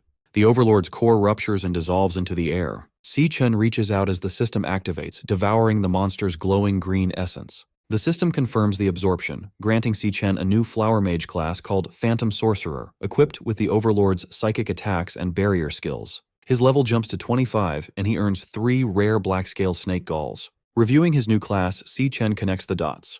Wrath didn't just appear out of nowhere in the future. The Demon King had already been trapped in their world long before the invasion began. A massive hidden conflict happened in the past to seal him, and Si Chen knows nothing about it. His thoughts break when he notices Gong Ting limping toward him. Injured and coughing blood, Gong Ting admits he never expected to fight a dual-class user. He concedes that Si Chen is on another level and acknowledges him as the winner of their duel. Gong Ting gives his word that Si Chen's secret is safe, promising to take everything he saw today to his grave. His strength gives out. He coughs up more blood and drops against the cavern wall. Si Chen tells him to hang on. With the Overlord dead, the dungeon exit should reopen, and the guild's rescue teams will pour in any second. Then Si Chen freezes. His passive pact skill triggers, flooding his mind with a warning. The system forces a shared vision on him, showing what his contracted beast, Leo, is looking at. A hostile man radiating dark, swirling energy. Si Chen realizes where Leo is and yells his sister's name. The psychic link reveals an awakener with glowing green eyes, commanding shadowy tentacles. The man is cornering a terrified Si Yun, who clutches Leo to her chest, shielding the small cub from the creeping appendages. Late afternoon on June 24th, Si-yoon is making her way back home through the narrow streets of the city. Ever since she stepped out of the convenience store, she's had some seriously creepy shadows matching her every step. Two smirking thugs are trailing right behind her. Hidden inside her backpack, little Leo can sense the hostility too, letting out a tiny, protective growl. Feeling the backpack shift, Si-yoon asks her cub if he's sensing the danger as well. But instead of panicking, she gently holds the bag and tells her little partner to stay completely hidden inside. Rather than getting scared, Si-yoon turns back with a fierce, brave expression. Honestly, she's almost glad they followed her because her boring night just got a whole lot more interesting. She immediately taps into her survival instincts. When you're being followed, rule number 1 is to get somewhere crowded. Charging down a flight of stairs, she heads straight for the bustling market district. At this time of evening, the local restaurant row is absolutely packed. Using the chaos of the dinner rush to her advantage, she quickly slips into the massive crowd, effortlessly blending in with the shoppers and diners to break her stalker's line of sight. Behind her, the thugs are quickly losing ground. The beanie-wearing guy starts aggressively shoving people aside, frantically trying to force his way through the dense crowd. But Si-yoon's evasion game is on point. The exact millisecond they get distracted by the busy crowd and look away, she vanishes into thin air. The two thugs are left standing in the middle of the street in absolute shock. They panic, looking around for any sign of her. Meanwhile, Si-yoon makes a quick run into a quiet, secluded alleyway to hide. She catches her breath and looks back, relieved to confirm that the creepy stalkers are finally gone. Just as Si-yoon thinks she's managed to escape, a heavy step echoes right in front of her. She stops dead in her tracks, startled to find a shady older man with slicked back white hair standing on the steps of her own apartment building. Casually puffing on a cigarette, he mockingly complains that he's been waiting forever because the building's door is locked. Her heart drops as she realizes this was a coordinated setup. Horrified, Si-yoon backs away, demanding to know who they are and how on earth they figured out exactly where she lives. Before she can get any answers, the two thugs from earlier catch up and block her exit, laughing about how the little chick can certainly run fast. Realizing she is completely cornered, Si-yoon tries to make a desperate break for it, dashing down the corridor, while the gang of hunters laugh maniacally at her futile attempt. But these guys aren't just ordinary street thugs. They're awakeners. Suddenly, a blast of ice magic shoots out, instantly freezing her foot solid to the ground. The sudden momentum sends her crashing face first onto the hard pavement, knocking her backpack away. Her foot is completely shattered in ice as a glowing blue, frost-coated hand looms over her. The disgusting beanie thug stands over her, drooling like a psycho. He mockingly asks if she's all tuckered out, telling her to take a little breather and keep him entertained for a while. Just as the creepy stalker is about to lay his hands on her, Si-yoon screams out in panic. But before the creep can even touch her, a giant spectral paw slams directly into his face with insane force, sending him flying backward through the air and crashing brutally onto the pavement, which even surprises the white-haired leader. A heavy thud rattles the pavement. Stepping directly in front of a trembling Si-yoon is a colossal, majestic white lion. Si-yoon is shocked, staring at the majestic, glowing beast. Her eyes widen in pure disbelief as she realizes this legendary predator is none other than her little Leo. The beanie thug clutches his bleeding face, screaming in absolute horror. He frantically yells to his partner, crying about how the client who hired them never mentioned they'd have to fight a giant, overpowered monster lion. Leo lets out a deafening, earth-shaking roar that echoes throughout the entire alley. Completely terrified, the hooded stalker panics, frantically charging yellow lightning into his fists in a desperate, last-ditch effort to defend himself. But maintaining that massive, legendary form is way too exhausting for a baby cub. Right after his big, heroic entrance, Leo's energy runs out, and he immediately de-transforms, shrinking back down into his cute, tiny self before tumbling onto his back, completely dizzy. Seeing her fluffy little guardian instantly pass out from exhaustion, Si-yoon panics and immediately scoops her tiny champion up into her arms as she frantically checks to see if he is going to be okay after expending all his energy. Watching the legendary lion immediately shrink back into a helpless, dizzy baby, the white-haired leader looks on with utter disappointment. He scoffs, muttering that he actually thought the beast was going to be something special. With a cold snap of his fingers, he decides to end this game and reveals his own terrifying awakener power. Massive, thorny wooden roots violently rip right through the concrete floor, swarming the narrow alleyway as he sneers that the cub couldn't even maintain its form for 10 seconds. The giant, writhing vines swirl and coil around Si-yoon, trapping her in a thorny, living cage. Clutching a dazed Leo tightly to her chest, she desperately warns the man to stay back. But her warnings mean absolutely nothing to a seasoned killer. Coiling the sharp, thorny branches closer and closer to her face, the leader coldly tells her not to waste his time. He gives her a terrifying ultimatum. She can hand the beast over herself or he'll gladly tear it away from her corpse. Just as the leader is about to close his trap, Leo's eyes shine, and the legendary contract skill triggers. Stellar Warp. Consuming his mental control, a massive warp portal opens, and in a flash of pink light, Si-Chen teleports directly to Leo's location and delivers a devastating kick straight to the leader's face. The sheer kinetic force of the teleport strike sends the thug flying backward like a ragdoll, crashing brutally through the metal alleyway bins. Si-Chen calmly turns to his sister and apologizes for being late, casually explaining that his dungeon business took a bit longer than expected before asking if she and Leo are doing all right. The hooded thug is completely bewildered, wondering where this overpowered monster of a guy suddenly spawned from. Still deeply shaken, his sister frantically tries to explain the situation, warning him that she has no idea how they tracked her down and that they are all high-level awakeners. But Si-Chen just looks back with a reassuring smile, telling her to take a deep breath because her big brother is here now. Meanwhile, the leader emerges from the rubble. Seeing his plan get instantly disrupted, he snaps, furious at himself for letting his guard down for even a second. With thorny wooden roots coiling tightly around his body, he screams that Si-Chen has just made the biggest mistake of his life, vowing to bring their decapitated heads back to his client and demand triple the pay. But our boy doesn't even flinch. Clenching his fist as golden lightning begins to violently crackle around his knuckles, Si-Chen calmly tells his sister to get behind him and stay there, promising that this is not going to take long. Si-Chen recalls his childhood. One day he is getting absolutely pulverized in a dusty alleyway. Leading the beatdown is an orange-haired bully who also happens to be his cousin, screaming at him to finally learn his place. The thugs pin young Si-Chen to the dirty floor, intending to break his spirit. But the bullies didn't count on his sister. A young Si-Yun suddenly charges into the alleyway wielding a massive metal pipe, ordering the thugs to get their hands off her brother. The arrogant orange-haired cousin isn't intimidated at all, mockingly laughing at the idea of this tiny girl trying to play savior. Seeing the gang shift their focus to his sister, a panicked Si-Chen desperately screams at his cousin not to take a single step toward her. He desperately reminds the bully of his solemn promise never to lay a hand on Si-Yun. The smug cousin just laughs it off, openly admitting he lied. He proudly boasts that today is the day he finally beats some humility into his insufferable family members. But while the ringleader is busy monologuing, he makes a fatal mistake. Exploiting the distraction, young Si-Chen spots a heavy brick on the ground, grabs it, and violently smashes it directly into the face of the thug holding him down, shocking everyone. Young Si-Chen is furious. Raising his bloodied brick, he charges straight toward his cousin. The arrogant orange-haired ringleader's face instantly pales as he watches Si-Chen sprint at him with pure murderous intent. Si-Chen delivers a brutal brick smash directly to his cousin's face for breaking his word, sending him crashing heavily onto the concrete pavement. Bleeding and crying on the floor, the defeated cousin shrieks in terror, calling Si-Chen a complete and total psychopath. Catching his breath, young Si-Chen drops his weapon and gently tells a trembling Si-Yun that everything is okay, and she doesn't need to be afraid. In the present, Si-Chen instructs Si-Yun to stay tucked safely out of harm's way, and calmly assures his sister that he will wrap this up in no time. Refusing to let their prey escape, the stalkers charge straight at him, ready to cut him down. Clutching little Leo, Si-Yun panics. She frantically warns him that he's facing 3 highly dangerous, unhinged awakeners, convinced there's absolutely no way her brother can fight all of them simultaneously.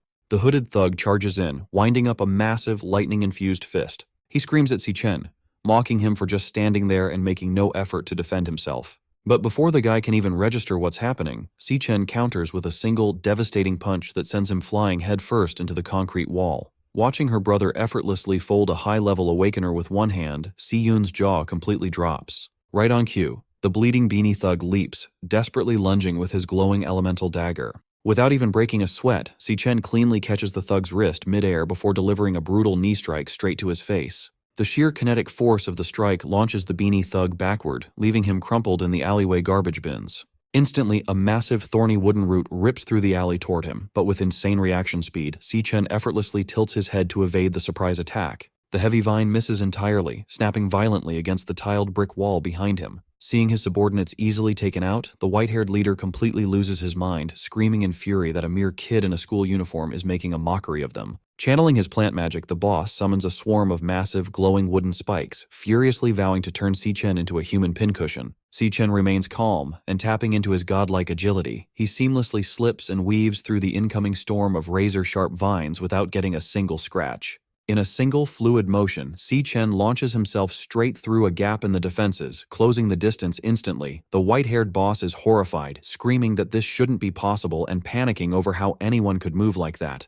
Watching him dominate, Si-Yun suddenly has a realization. She nearly forgot that her brother didn't just barely scrape by his graduation combat exam, he completely and utterly destroyed the competition. Si Chen winds up his fist and delivers a punch straight to the leader's jaw, showing the gang that he operates on a completely different dimension of power. The sheer impact launches the boss backward like a missile, sending him crashing brutally into the alleyway wall. And just like that, the white-haired boss is out cold, bleeding and utterly defeated on the pavement. Over in the trash bins, the beanie thug remains completely unresponsive. Beside him, the hooded thug is slumped against the wall, thoroughly unconscious. The entire threat has been completely dismantled in under a minute. Casually dusting off his clothes, Si Chen turns to his sister and instructs her to take little Leo and head straight back home where it's safe. He reassures her with a smile, promising that he will quickly dump these clowns off at the local guard station and meet her back at the apartment before she knows it. Still a little dazed by the sheer spectacle but feeling completely safe, Si-yun tightly clutches her fluffy cub and happily agrees to head home first. Several hours later, under the dim light of a crescent moon, the severely beaten white-haired leader slowly begins to drift back into consciousness.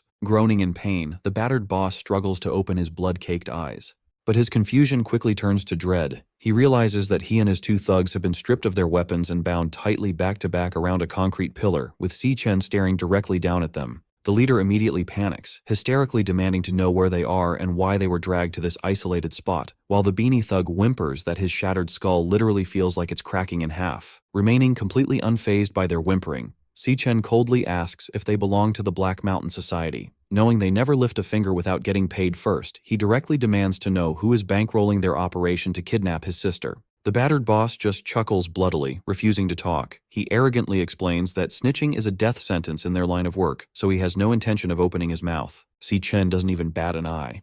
Recognizing that they want to play tough, he calmly sighs, deciding they can do this the hard way.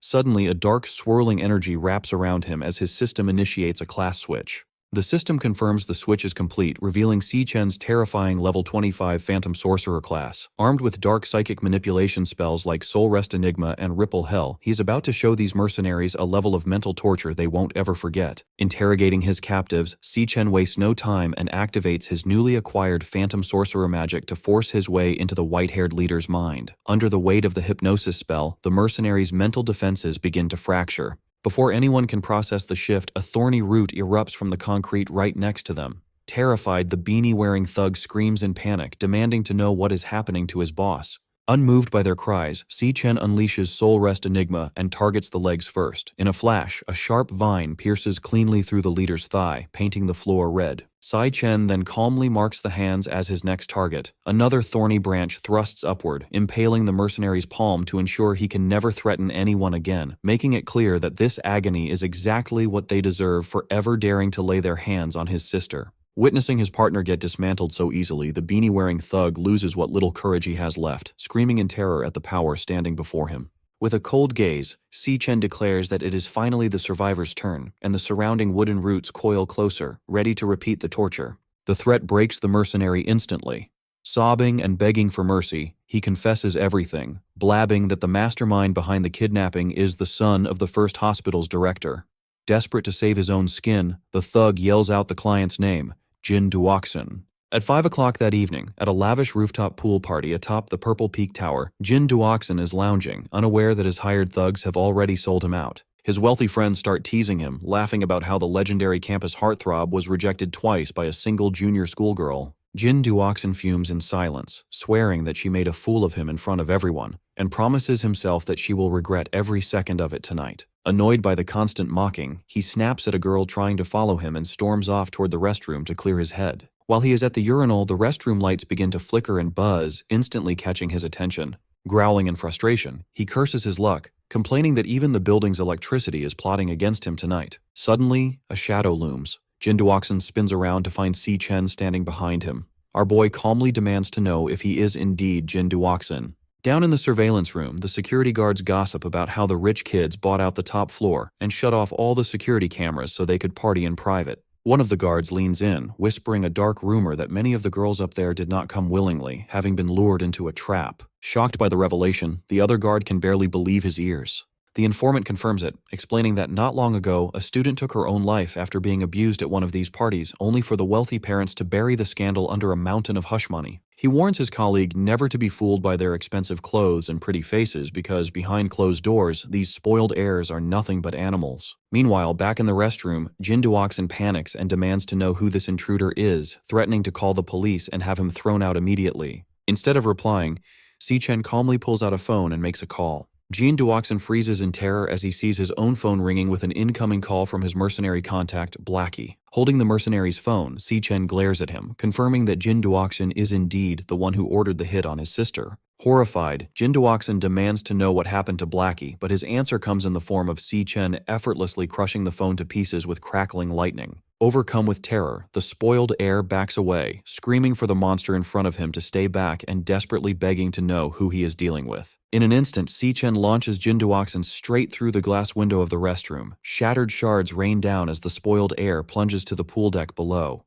Bleeding and bruised on the hard floor, Jin Duoxin frantically shrieks for help, begging anyone to save him. He looks toward the pool, only to find a chilling sight. Every single one of his party guests is already floating face down or slumped over unconscious. Si Chen steps out onto the deck, enveloped in a dark, ominous aura. Desperate to escape, Jin Duoxin crawls backward on his hands and knees, cursing in panic. Glaring up at the glowing eyes of his pursuer, he screams, demanding to know who he is, what he did to deserve this, and why he is being hunted. He tries to play his final card, loudly boasting about his father's high status as the director of the first hospital. He shrieks that if Si Chen lays a single finger on him, his father will use all his power and influence to have him buried. Tired of the empty threats, Si Chen orders Jin Duoxin to shut his mouth, instantly seizing control of the heir's mind with his hypnosis spell. Under the spell's influence, Jin Duoxin collapses to his knees. Si Chen looks down at his puppet and coldly commands him to pick up a sharp piece of the shattered glass. Jin Duoxin's hand automatically reaches down, gripping the sharp glass shard. It becomes clear that pure evil does not only hide inside dungeons. Instead, it walks among ordinary humans every single day. Jin Duoxin and his friends committed unspeakable crimes against a helpless student. These spoiled brats use their endless wealth to cover up their crimes, driving the poor girl to take her own life in despair. When the tragedy occurred, they simply used their family's power and influence to ensure that none of the blame ever stuck to them. Jin Duoxin had even forged the autopsy report to frame it as a tragic accident, boasting that the world belongs to those with money. This is the exact monster who paid a fortune to the mercenaries, ordering them to ruin Si Yun's life by any means necessary. But this time, Jin Duoxin made the fatal mistake of targeting the wrong person's sister. Gripping the razor-sharp shard under hypnotic control, he slowly raises the glass to his own throat. Si Chen vows to hunt down and eliminate every threat to his sister, even if it means acting as judge, jury, and executioner. Even if he has to walk through the darkest depths of the world, he will never hesitate. Si Chen then orders his puppet to end it. Right after their brutal tiebreaker battle inside the wild dungeon, a victorious Si Chen stands over his injured rival, Gong Ting. He calmly tells him that the dungeon overlord is dead and the exit is clear, urging him to hold on until the rescue team arrives. Gong Ting makes a promise, telling Si Chen that as soon as they get out, he will tell everyone the truth, that Si Chen was the one who saved all their lives. However, there is no time to celebrate. Si Chen's senses suddenly tingle, and through his mental link with his beast, Leo, he sees a terrifying sight. The creepy mercenary Blackie is closing in on his sister, Si Yun. Realizing she is in danger, Si Chen quickly activates his Stellar Tamer skill, Stellar Warp, using up his mental energy to teleport and instantly disappear from the cave. Gong Ting is left staring at the empty space in shock. He realizes that Si Chen isn't just a dual-class user, but is actually running multiple classes at once, making him wonder how many more secrets his rival is hiding. Shortly after, heavy footsteps echo through the tunnels as Director Gong Xuan bursts into the cave with emergency medics, frantically ordering them to save the students. The rescue team quickly rushes into the crater to reach Gong Ting. While they use healing magic to stop his heavy bleeding, Gong Xuan steps up to check on his condition. Looking at his badly injured student, Gong Xuan notes with sweat on his brow that the dungeon boss had terrifying B-rank power, telling Gong Ting that surviving a fight with such a monster is a total miracle. Meanwhile, other medics tend to the survivors, confirming that Sato Woda is stable and purified. Though physically safe, a traumatized Jasmine can only mutter in a daze about the mental nightmares she just survived. Gong Xuan then notices that Si Chen is missing. When the search teams find no sign of him, the director assumes the boy got scared and ran away, ordering his men to search the area. Furious, Gong Xuan blames the entire disaster on the incompetence of the inspection agency. He angrily declares that Gong Ting's injuries are their fault and promises to have every single inspector fired as soon as they return. On the other hand, Gong Ting's clever father, Gong Lin, looks at the bloody scene and smirks. He immediately starts spinning a fake story, framing the event as a tragic beast outbreak that the examiners simply couldn't handle. Gong Lin plans to tell the world that his heroic son stepped up to save everyone when all hope was lost. Guilt-ridden by this stolen credit, Gong Ting tries to speak up and admit that Si Chen was the one who actually killed the boss. However, his father cuts him off instantly by squeezing his freshly bandaged shoulder wound, causing him intense pain. He whispers a threat, telling Gong Ting that he will take the credit, while the nearby witnesses stay quiet out of fear. He coldly orders his son to clean up, stating that tomorrow's graduation ceremony is where Gong Ting will step into the spotlight as the school's greatest hero. Later that evening in their rental apartment, the mood is much happier. Over a hot meal, Jutong excitedly congratulates Si-yun for passing her exam and getting accepted into the prestigious Central International Academy of Arts. Jutong is thrilled for her best friend, cheering that Si-yun is finally chasing her dreams and is on her way to becoming a world-class artist. Meanwhile, Si Chen casually drinks his soda with a calm, deadpan expression. Noticing his lack of excitement, a pouting Si-yun asks why he looks so bored, as if he already knew she would pass. Si Chen quickly smiles and assures her that he is truly happy for her, though in reality he remembers that in his past life she had received her acceptance letter on this exact same day. Jutong admits she is highly jealous because studying in the elite city of Sanhaven is a rare opportunity that regular people can only dream of. However, Si-yun worries about how far away Sanhaven is and its high cost of living. Seeing her hesitate, Si Chen steps in and tells her to completely forget about money or any other worries. Placing his soda bottle on the table, he calmly announces that as soon as he graduates, he will be working in Sanhaven right alongside her. This news completely shocks both girls. They jump up, demanding to know how he got recruited by a Sanhaven guild, since those elite groups only hire the absolute best. Happy about the news, Si-yun cheers because they can move to Sanhaven together, while Jutong complains about her jealousy, joking that she will have to study hard to join them later. Watching his sister celebrate, Si Chen smiles warmly and makes a silent promise that, in this lifetime, she will never have to sacrifice her dreams for anyone again. Later that night, Si Chen takes a quiet shower to wash away the day's exhaustion. He thinks about his victories. His sister's stalkers are gone, and the stressful graduation exam is finally over. Best of all, his secret deal with Gong Ting is working perfectly. By letting his rival take the credit, Si Chen will receive the $1 million prize tomorrow, which is exactly what he needs to clear his family's debts. Relaxing in his room, he knows he cannot get comfortable yet. He thinks about the Demon King, Wrath, realizing that if the Overlord was sealed upon entering the human world, the timeline has completely changed. His original 3-year timeline before the apocalypse is now highly uncertain. If he knew where the seal was, he would break it himself to end the threat early, making finding Wrath his top priority so he can get to Sanhaven quickly. But before fighting a Demon King, Si Chen knows he needs a strong ally he can trust. Fortunately, tomorrow's graduation ceremony is the perfect place to recruit the exact person he needs. Meanwhile, in a quiet tea room, Student Council Vice President Ling Yu meets with Carl Cavendish, the Vice Chairman of the World Guild Alliance. She reports that a dangerous rogue awakener called the Glutton was spotted in Everfield County, which immediately catches Carl's interest. Ling Yu explains that she rushed to the scene but found the security cameras cleared. The only clues left behind were fresh bloodstains and scratch marks on the ground, matching the killer's usual routine of destroying and consuming victims. She warns Carl that this killer specifically targets elite awakeners with rare, powerful abilities, and the rank of the victims has been rising with every attack. This means the killer is stealing their strength and evolving rapidly by devouring increasingly powerful targets. Ling Yu warns that the glutton never stops once he targets an area, and she feels another attack is coming. Carl simply smirks, finding the timing of the monster's arrival interesting. Sliding a new file across the table, Ling Yu adds that the glutton's most recent attack took place in an alleyway within a low-income housing neighborhood. Remarkably, the exact location of the murder is less than 100 meters away from Si Chen's apartment. Although they have no photos of the glutton, Ling Yu notes that Si Chen's power has been growing at an impossibly fast rate. But before she can finish speaking, Carl smirks, suggesting that the power-devouring glutton is actually Si Chen himself. At the academy, Principal Yuan Long's assistant asks why he is skipping the graduation ceremony for the very students he helped raise.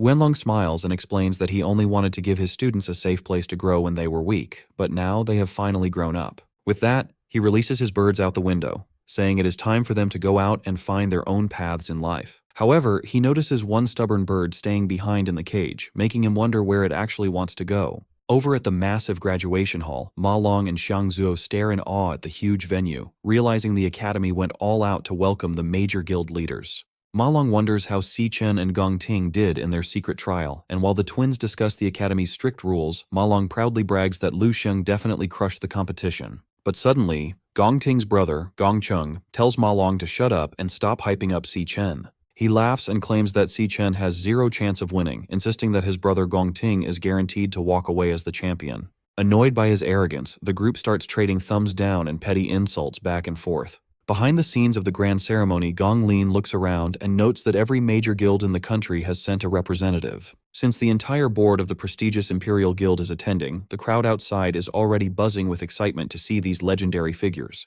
Soon enough, Imperial Guild co-founder Guam Yuan and founder Titan Ming make a grand entrance to greet the elite guests, prompting Gong Lin to quietly scheme for the upcoming board election. He plans to use this very ceremony to win over the undecided board members and break his dead-even vote tie. By doing this, Gong Lin is determined to finally seize the highly coveted chairman's seat for himself. He assures his son Gong Ting that Carl, the vice chairman of the World Guild Alliance, will personally hand him the champion's trophy, marking the start of their rise to the absolute top. However, he firmly warns Gong Ting not to screw this up, ordering him to go out there, give a perfect speech, and show the world what he is made of. Feeling suffocated by his father's intense pressure, Gong Ting remains silent while clenching his fist so tightly that his suit wrinkles. Right on cue, the host steps onto the main stage to kick off the highly anticipated 2157th National Awakener University graduation ceremony. As she announces that the final assessment is officially over, Ma Long and the twins in the crowd instantly light up with excitement. Now that all the powerful board members and school officials are seated, the historic ceremony officially begins.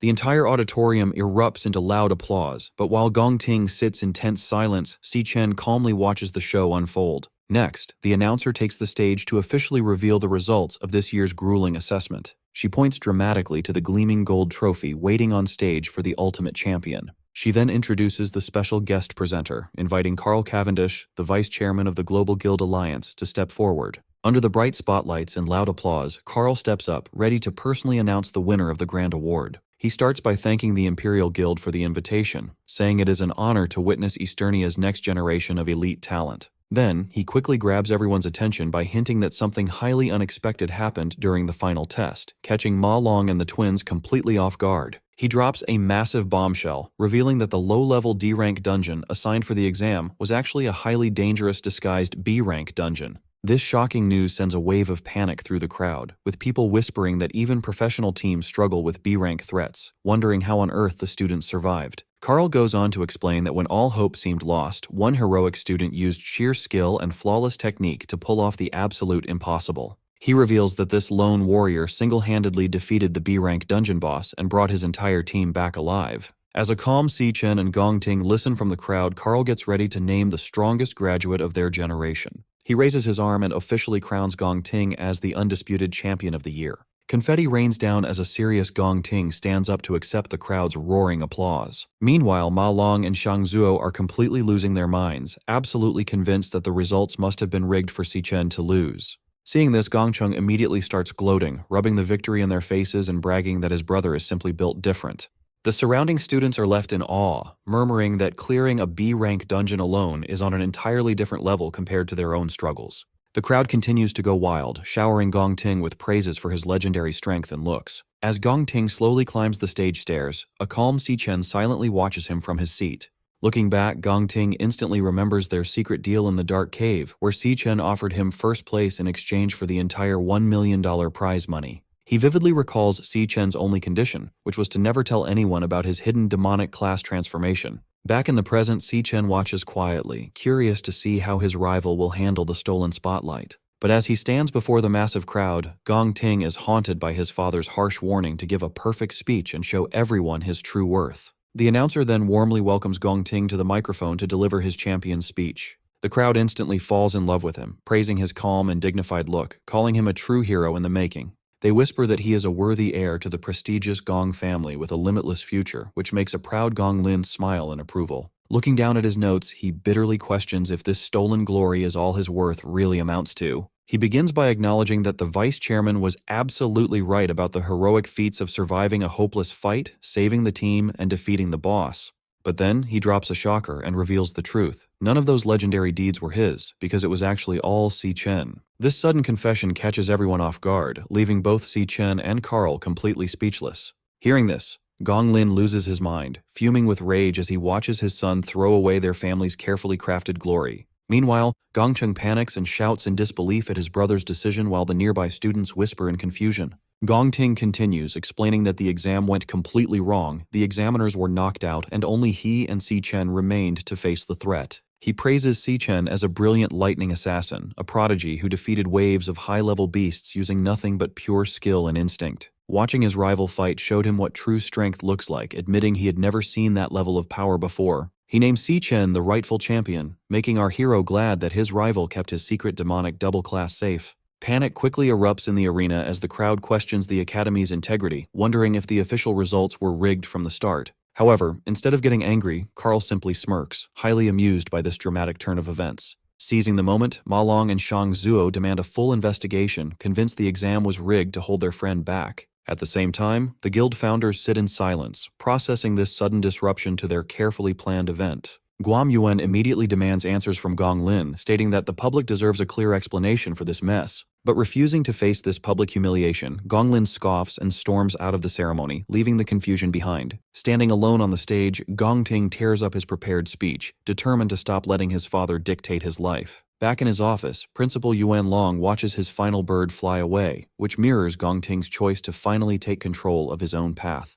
Watching the bird soar freely, the principal smiles, happy that his student has finally found his own direction. Gong Ting then concedes this round to Si Chen with a competitive smirk, promising that next time he will be the one on top. To understand what happens next, we learn that the global network of thousands of guilds is divided into 5 tiers, from peak down to standard. While peak guilds are the absolute best, elite guilds are the realistic limit for strong awakeners, with only 12 existing globally, including the Imperial Guild. Over on the recruitment floor, standard graduates are practically begging recruiters to take a look at their resumes. Unfortunately, the Divine Eye Guild immediately shuts them down, saying they aren't hiring support classes this year and telling them to leave. In this tough job market, average graduates struggle to get a single offer, but everything changes if you get invited to an elite guild. Soon after, the Imperial Guild's HR manager, Charlson, hands an employment certificate to Ma Long, welcoming him to their prestigious ranks. The twins, Xiangzhou and Xiangyu, celebrate their spots in the research division, while a terrified Ma Long panics over his assignment to the combat unit. Stepping inside the massive headquarters, the group can barely contain their excitement about joining one of the 12 elite guilds in the world. Nearby, other classmates watch in bitter regret, kicking themselves for refusing to join Si Chen's squad when they had the chance. Even Gongcheng fumes with anger, dreading the fact that he will have to see these exact same people at work every single day. Meanwhile, in the executive elevator, Titan Ming asks about recruitment progress, learning that the double perfect scores expanded their intake this year. When the elevator doors slide open to reveal Carl, Titan Ming greets the vice chairman warmly and asks if he is visiting recruitment too. Carl reveals he came to personally see someone off, making Titan Ming realize that the alliance leader is keeping a close eye on their new recruit. Carl chuckles, admitting that the Imperial Guild secured an exceptional talent and got really lucky this season. Back at the registration desks, Charlson checks his database and notices that one final candidate has not submitted his paperwork yet. Annoyed, the manager calls out Ma Long, demanding to know why their star rookie, Si Chen, is wasting everyone's time and delaying the process. Realizing his leader is indeed missing, Ma Long frantically scans the crowded room and calls out for his friend in a panic. Just then, Si Chen casually strolls back from a bathroom break, only to get yelled at by his anxious teammates for wandering off now. Seeing this delay, Charlson grumbles about the arrogance of rookies who already think they can play hard to get. The recruiter reminds the young graduate that even the top scorer must follow the rules, urging him to hurry up and sign with them. With zero hesitation, Si Chen calmly announces that he has no intention of joining the Imperial Guild, sending his teammates into a total panic. This sudden rejection sends shockwaves through the room, leaving his arrogant classmate Gongcheng completely speechless. The rest of the hall erupts in whispers as everyone wonders why any sane awakener would reject this offer, surprising even the top guild leaders. Slamming his desk in fury, Charlson yells that they prepared a prestigious senior position for him, an opportunity veterans would die for. However, Si Chen reminds the manager that he never actually agreed to join, leaving the recruiter fuming and demanding to know why he is here. Seeing the commotion, Carl Cavendish steps forward, finding the timing absolutely perfect as the crowd recognizes the legendary leader. The surrounding graduates quickly bow, wondering what could bring the World Alliance's vice chairman all the way to a registration hall. Carl goes straight to Si-chen, offering him an alternative to the Imperial Guild and asking if he wants to move to Sanhaven with him. He even offers to personally nominate Si-chen for the Ember Star Knights, shocking both Gongting and Titan Ming. Instantly, the hall erupts in whispers at the mention of the Ember Star Knights, a name usually reserved for major global headlines. The graduates whisper that there are only 6 peak guilds globally, rumored to have enough power to level an entire nation if they wanted to. On top of that, these god-tier groups never recruit publicly, relying solely on private invitations and personal referrals. Yet, unmoved by this amazing offer, Si-chen politely declines, explaining he is actually there to recruit teammates for his own organization. Hearing this, Ma Long and the twins freeze in shock, realizing their friend has somehow already founded his own group. Snatching his card away, Charleston mocks the idea of a rookie running a startup, reading the name Black Raven Guild aloud with a sneer. He yells that registering a new guild is strictly restricted, expensive, and requires a formal referral that a rookie graduate could never get anyway. The manager scoffs, demanding to know how a kid fresh out of school with zero backing could have possibly pulled off such a feat. However, the reception desk quickly chimes in, confirming that the database lists the Black Raven Guild as a legitimate organization, freezing Charleston in shock. The database confirms the guild was registered on May 18th, approved on June 18th, and lists Si-chen as its legal representative. Hearing the registration date, Gongting does some quick math in his head and is taken aback by the timeline. He realizes that Si-chen was already setting up his own organization a full month before their final graduation exam even started. Suddenly, everything clicks. Si-chen only cared about winning the prize money to fund his startup, not because he wanted the glory of first place. From the very beginning, the Imperial Guild was never on Si-chen's radar, as his focus was entirely on launching his own group. Looking at the calm graduate, the recruiters realize that Si-chen never sought their approval, as he operates on a completely different level. Carl chuckles to himself, noting that Si-chen and his sister really are cut from the same cloth, sharing a fiercely independent streak. Si-chen then reminds everyone that a guild needs at least 2 members to run dungeons, pointing out his group currently only has him. Turning straight to his rival, Si-chen holds out a recruitment card and invites Gongting to be his very first member in the Black Raven Guild. Just a week before graduation, Si-chen met with Qing-Zhi at the Mithril Exchange to share 2 important updates. First, he asked for a 1-week extension on his debt because tying for first place in his exams meant he missed out on the full cash prize, leaving him 500,000 short. However, this money problem was nothing compared to his second update, which was much more serious. He revealed that he had actually traveled back in time from 10 years in the future, explaining that a group of powerful demon kings would eventually destroy the world, leaving him as the only surviving hero. Si-chen then described how the apocalypse began, explaining how the first demon king, Wrath, used destructive energy waves to tear the earth apart. He went on to explain that a brilliant inventor named Qing-Zhi stepped up to save humanity by creating and donating a special defensive tool called the Stillstone. Thanks to this invention, humanity managed to survive Wrath's deadly waves, buying survivors enough time to gather their strength and fight back. Hearing this, Qing-Zhi stood up in pure shock, because while the Stillstone was designed to block wave magic, the device was currently just an unshared idea in his own head, proving that Si-chen was telling the truth. Si-chen immediately invited Qing-Zhi to join his team and work for him. On June 26th, after receiving the full debt payment, Qing-Zhi happily returned Si-chen's weapon to him inside the Mithril Exchange archive room. To cover the interest, Si-chen also pulls a pouch of rare materials from his inventory and drops premium loot like poison cage ant legs, mantis spikes, and a rare snake gall onto the table. Qing-Zhi is thrilled with the high-quality haul and praises his partner, but Si-chen casually brushes it off, explaining he was in a hurry and could only grab those few items. Qing-Zhi then asks how recruitment is going for the new Black Raven Guild, and Si-chen admits his top candidate rejected the offer. This news surprises Qing-Zhi, who assumes this setback will delay Si-chen's planned relocation to the elite city of Sanhaven. However, Si-chen reveals he is actually speeding up his timeline, explaining that his original plan to save the world had 3 phases. The first phase was simple: build a standard rookie guild from scratch with a small team.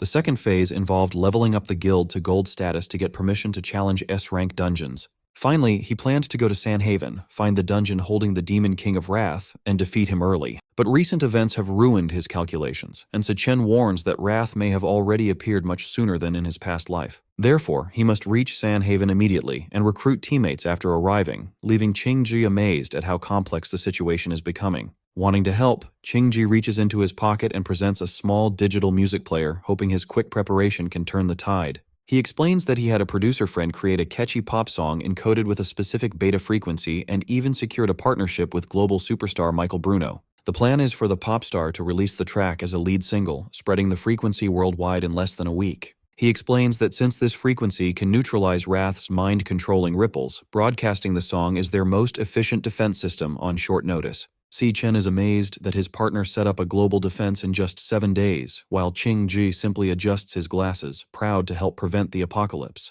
Before Si Chen can even process this massive achievement, Qing Ji reveals yet another surprise. Using his storage ring, Qing Ji projects a custom smartwatch onto Si Chen's wrist, explaining he built it to track S-rank threats and their past locations. He proudly explains that this unique prototype will be the ultimate tool for hunting down Wrath before the invasion begins. Si Chen is surprised that the radar outperforms his own system, realizing his new partner is a genius who built a revolutionary tracking device in 1 week. Qing Ji admits he wishes he had the combat power of an awakener to fight on the battlefield directly. Si Chen quickly reassures him, saying his technological help is already invaluable and promising to handle the combat himself. Still, Si Chen remains on high alert, knowing Wrath is just the vanguard of the invasion, and resolves to gather more intel on the Demon King. Later that evening, inside a rainy hospital, the spoiled heir Jin Duoxin is locked in a padded cell as a drooling mess from Si Chen's hypnosis, while his furious father, Ronald Jin, watches. The angry old man demands to know who dared to break his family's pride and ruin his son. He then orders a squad of elite, top-tier A-rank awakeners to hunt down the culprit by any means necessary and make them pay. Accepting the job, the lead assassin reveals a glowing energy blade hidden in his umbrella, confidently promising to deliver the culprit's head today. Suddenly, a heavy pressure rattles the room, forcing the director to his knees as he vomits in pain. As heavy footsteps vibrate through the floor, the elite mercenaries instantly sense a powerful presence heading straight toward them. When the monster approaches the door, the hunters ready their elemental powers and firearms, bracing for a fight. Suddenly the demon appears directly inside the room, grinning as it announces it is time to feed, revealing itself as Voraloon, the demon king of gluttony. Awakener powers are split into 5 core classes, starting with the warrior, who is built to lead the charge and take heavy damage on the front lines. Next is the assassin class, which relies on speed to flank enemies and finish off targets quickly. Then there is the mage, who specializes in controlling the battlefield and dealing heavy magic damage from a safe distance. Supporting these fighters is the chanter class, which keeps the party alive by removing negative status effects and boosting everyone's stats. However, there is a 5th core class that stands completely on its own, operating under a unique philosophy. This offensive class completely abandons defense, trading personal safety for the highest raw destructive power in the entire system. Si Chen lands in the volcanic depths of the 2nd floor, ready to face the Dreadspire Overlord, a monster wielding the destructive power of the Archer class. As he dodges plasma beams in the volcanic cavern, Si Chen tracks the trajectory of the last shot to find the sniper's hiding spot. He realizes that although the boss's ranged attacks are incredibly powerful, it has to recharge between shots, giving him a brief window to strike right before a tail rustles in the distance. Seizing his chance, Si Chen charges in with his lightning dagger ready for a quick, decisive strike to end the monster, but he realizes too late that it is a trap. Suddenly, the monster fires a beam of light that causes a massive explosion, and Si Chen jolts awake in his bed, gasping for air as he returns from the Void Tower. Still shaken, he cannot help but curse the sneaky monster. Stretching after a long night, Siyun finds her brother slumped on the couch looking like a zombie, while the little cub, Leo, sleeps on his chest. She asks if he got any sleep at all, and Si Chen admits he spent the night hunting and ran into some serious trouble. When she asks what exactly he was hunting, he quickly brushes the question aside and tells her to forget about it. Instead, he shifts the topic to their upcoming move, sharing his plan to head to Sandhaven in a few days, right after they perform next week's memorial rites for their parents. Siyun wonders why he needs to leave so early, but he explains that he wants to arrive ahead of her to get their new home set up. Deep down, however, he knows he must speed up his plans to stay ahead of the looming apocalypse. Seeing his sister happily cuddling the cub, he feels relieved knowing Leo will be there to protect her, making their temporary separation much easier to bear. However, one dangerous flaw still weighs heavily on his mind. Under certain conditions, his psychic link with Leo disconnects. He recalls how his connection with the cub went completely silent the moment the gate slammed shut behind him in the deepest part of the wild dungeon. The mental link only returned after he successfully defeated the Overlord and forced the dungeon gates to reopen. This vulnerability chills him, especially when he reflects on how close he came to failing during his rescue of Si Yun. If his victory over the boss had been delayed by even half a minute, his sister and her companion would have been killed by the mercenaries. Before he sets off, Si Chen asks his sister if he can borrow Leo for his trip to Sandhaven. This sudden request catches both Si Yun and the little cub completely off guard. In this world, dungeons are rare and highly competitive commodities because clearing them yields extremely valuable resources. Because of this, the government auctions off the clearance rights for newly discovered dungeons, turning high-rank locations into multi-million-dollar bidding wars.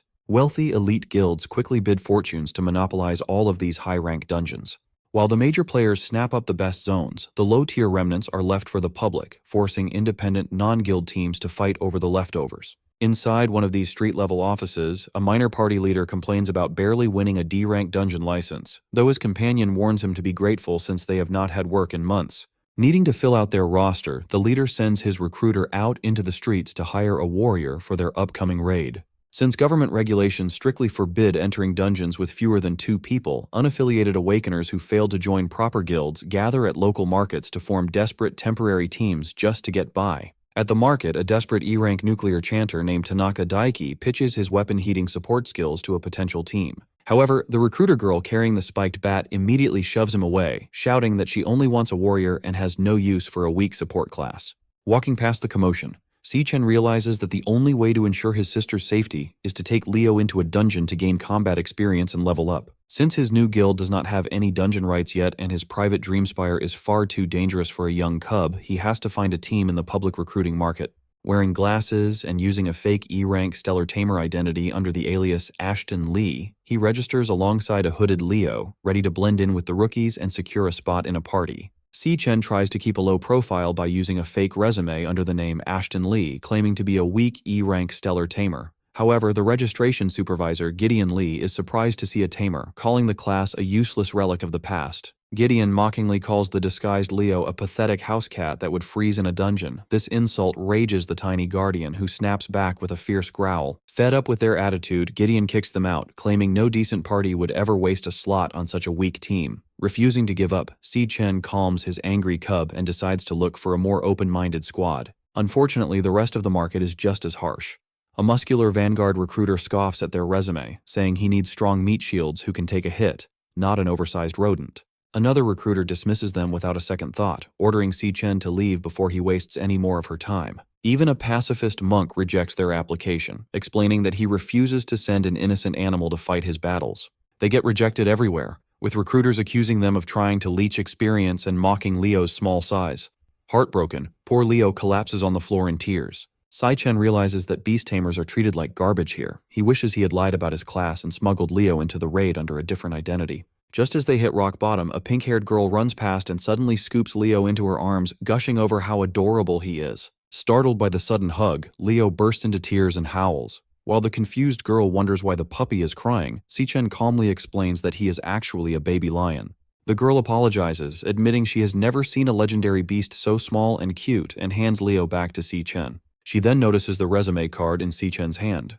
Reading the name Ashton Lee and his E-rank Stellar Tamer class, a sudden idea comes to her mind. She asks if he is looking for a dungeon party to level up his beast. When Si-Chen nods, she introduces herself as Soleil Hei, a D-rank nuclear warrior, explaining she has a dungeon license but needs teammates. She warns him that the dungeon is a risky D-rank zone, asking if an E-rank rookie and his cub can handle a dangerous raid. Si-Chen accepts immediately, knowing this is the perfect chance. Soon they drive to the edge of the city in Soleil's red off-roader. They arrive at a bleak dumping ground, where a dark sewage tunnel serves as the dungeon entrance. When they step out, Gideon is waiting by the entrance and instantly recognizes the rookie tamer and his house cat. Seeing this, Soleil asks if they already know each other. Gideon demands to know why Soleil brought a low-ranking tamer he personally rejected, especially since the kid has absolutely no team history. An assassin on the team tries to keep the peace, arguing that an extra member helps. Gideon just scoffs, muttering about carrying dead weight. Ignoring the drama, Soleil takes charge. She reminds everyone that even with 3 seasoned D-rank awakeners, this dungeon is uncharted territory, so they cannot afford any mistakes. She quickly assigns roles, putting herself and Gideon, a D-rank flower mage, on the front line. She then orders Nolan, an E-rank lightning assassin, to cover the flanks. Next, she instructs Chuck, their D-rank cloud warrior, to protect Holly, their E-rank chanter, in the backline. Finally, she tells Si-Chen to stay safe and attack only when it is clear. Brushing off her warnings, Gideon boasts that the run will be easy since he has cleared over a dozen D-rank dungeons. With the plan set, Soleil gives the green light, and the team marches into the dark tunnel. They walk through the damp stone corridor until they spot a strange golden glow radiating from the floor ahead. They stop at the edge of a swirling portal of molten energy. Telling everyone to stick close, Soleil dives headfirst into the volcanic gateway, landing gracefully in the fiery depths below. She ignites her massive blade with flames, casting a bright light to guide the group through the pitch-black cavern. Gideon's face turns pale as he spots crackling yellow electric pods on the cave walls, realizing they have entered a lightning element dungeon. Soleil warns everyone to stay alert while Leo sniffs the air for hidden threats. Before anyone can react, a yellow streak of electricity shoots through the darkness and slams directly into Gideon's back. Sensing another attack, Soleil shouts a warning as a glowing, yellow-furred Volt rat leaps from the shadows. While Gideon panics, the captain steps in and slices the monster in half. She reminds Gideon of his earlier boasts about his dungeon experience, asking why he is losing his mind over a low-level monster. Gideon screams that nobody warned him this was a lightning dungeon. He explains that electrical attacks ruin his flower spells, making him useless against these fast pests. Suddenly, more Volt rats rain down on the party. Nolan uses his quick reflexes to dodge a beast that flies past his ear. Gideon cowers on his knees trying to protect his head and screaming at the pests. To protect her teammate, Soleil swings her axe to swat the rodents, wondering why there are so many of them. Seeing this, Chuck activates his skills to shield a trembling Holly. Deciding he has seen enough, Si-Chen quietly calls out to Leo, whose eyes glow with a menacing pink light as he prepares to show his true power. At the Gong family estate, Ling Yu checks on Gongcheng to see if his Imperial Guild onboarding is complete. He confirms everything is settled, but immediately complains that Si-Chen caused chaos at the registration hall by rejecting the prestigious Imperial Guild. Instead, the rookie boldly announced the creation of his own organization, the Black Raven Guild, leaving even Ling Yu surprised. Gongcheng scoffs at Si-Chen, calling him insane for trying to recruit his brother Gong Ting in front of everyone. Laughing off the offer, he insists Gong Ting would never join such a fledgling guild. Yet while Gongcheng dismisses it as madness, Ling Yu cannot shake the feeling that every move Si-Chen makes has a deeper purpose. Her thoughts drift back to a meeting several days earlier when Carl firmly rejected the theory that Si-Chen and the power-devouring monster known as the Glutton were the same person. His certainty leaves Ling Yu puzzled, prompting her to ask why he is so convinced. Carl explains that the Glutton always targets powerful awakeners to steal their strength. If Si-Chen truly were the creature, he argues, he would never have ignored the perfect opportunity at the graduation exam, where Gong Ting and numerous high-ranking awakeners were gathered. Ling Yu immediately challenges that reasoning. She argues that Si-Chen is simply too cautious to act under such intense scrutiny, knowing any incident during the exams would instantly place all suspicion on him. Although Carl understands her concerns, he refuses to change his conclusion, insisting the killer they seek is not the rookie champion. Instead, he advises her to judge people by their character rather than through constant suspicion, warning that distrust alone will only cloud her judgment. Back at her office, Ling Yu searches the official database for the Black Raven Guild. Discovering it was registered back in May proves Si-Chen had planned everything an entire month in advance, reinforcing her belief that nothing he does is ever spontaneous. The realization only deepens her suspicions. Someone as calculating as Si-Chen would never risk committing murder during a closely monitored public exam. Creating an independent guild offers the perfect cover, allowing him to organize private dungeon raids, lure unsuspecting awakeners into remote locations, and eliminate them without leaving evidence. Then an unsettling conclusion forms in her mind. Si-Chen's methods perfectly match the profile of a notorious predator known as a Portia. Among awakeners, a Portia is a ruthless hunter named after the spider that preys on its own kind.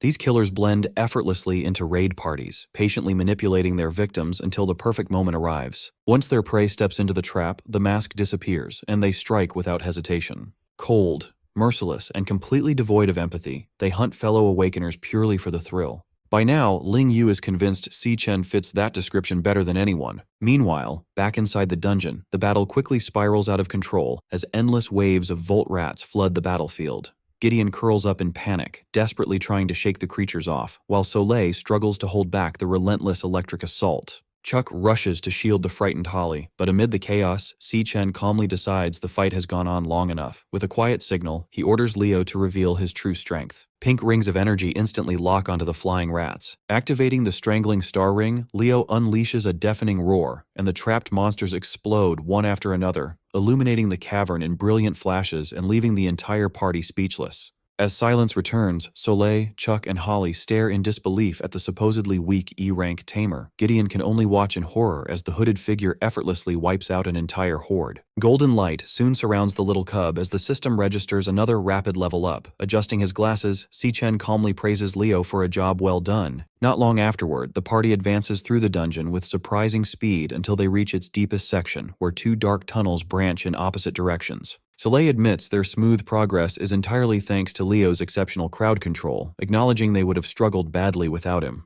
Chuck and Holly happily agree, showering the purring cub with praise and affectionate pats. Unable to accept being overshadowed, Gideon bitterly mutters that he would have performed even better in a stellar-type dungeon. Ignoring his jealousy, Soleil shifts her attention to the crossroads and asks which path they should take. Nolan confidently points toward the narrow tunnel on the right, explaining that low-rank overlords often hide in cramped spaces to mislead intruders. Drawing from experience, he assures the group the boss is waiting there. Trusting his judgment, Soleil leads everyone into the passage. She warns them that although the boss belongs to a D-rank dungeon, its attacks can rival those of a C-rank monster. The moment it appears, she orders everyone to unleash everything they have before it can recover. As they move forward, Si-Chen quietly activates his system, bringing up everyone's ranks and tier classifications. From the previous battle, he concludes that Leo displayed remarkable combat instincts and excellent teamwork. At this pace, clearing the dungeon should promote the cub to D rank exactly as planned. However, one detail immediately catches his attention. As his gaze settles on Nolan, the system displays nothing but a flashing question mark instead of a rank. Despite claiming to be an ordinary E-rank assassin, Nolan is clearly hiding far greater strength. Since Demon Heart cannot read the status of anyone at B rank or above, Si-Chen quickly realizes the truth.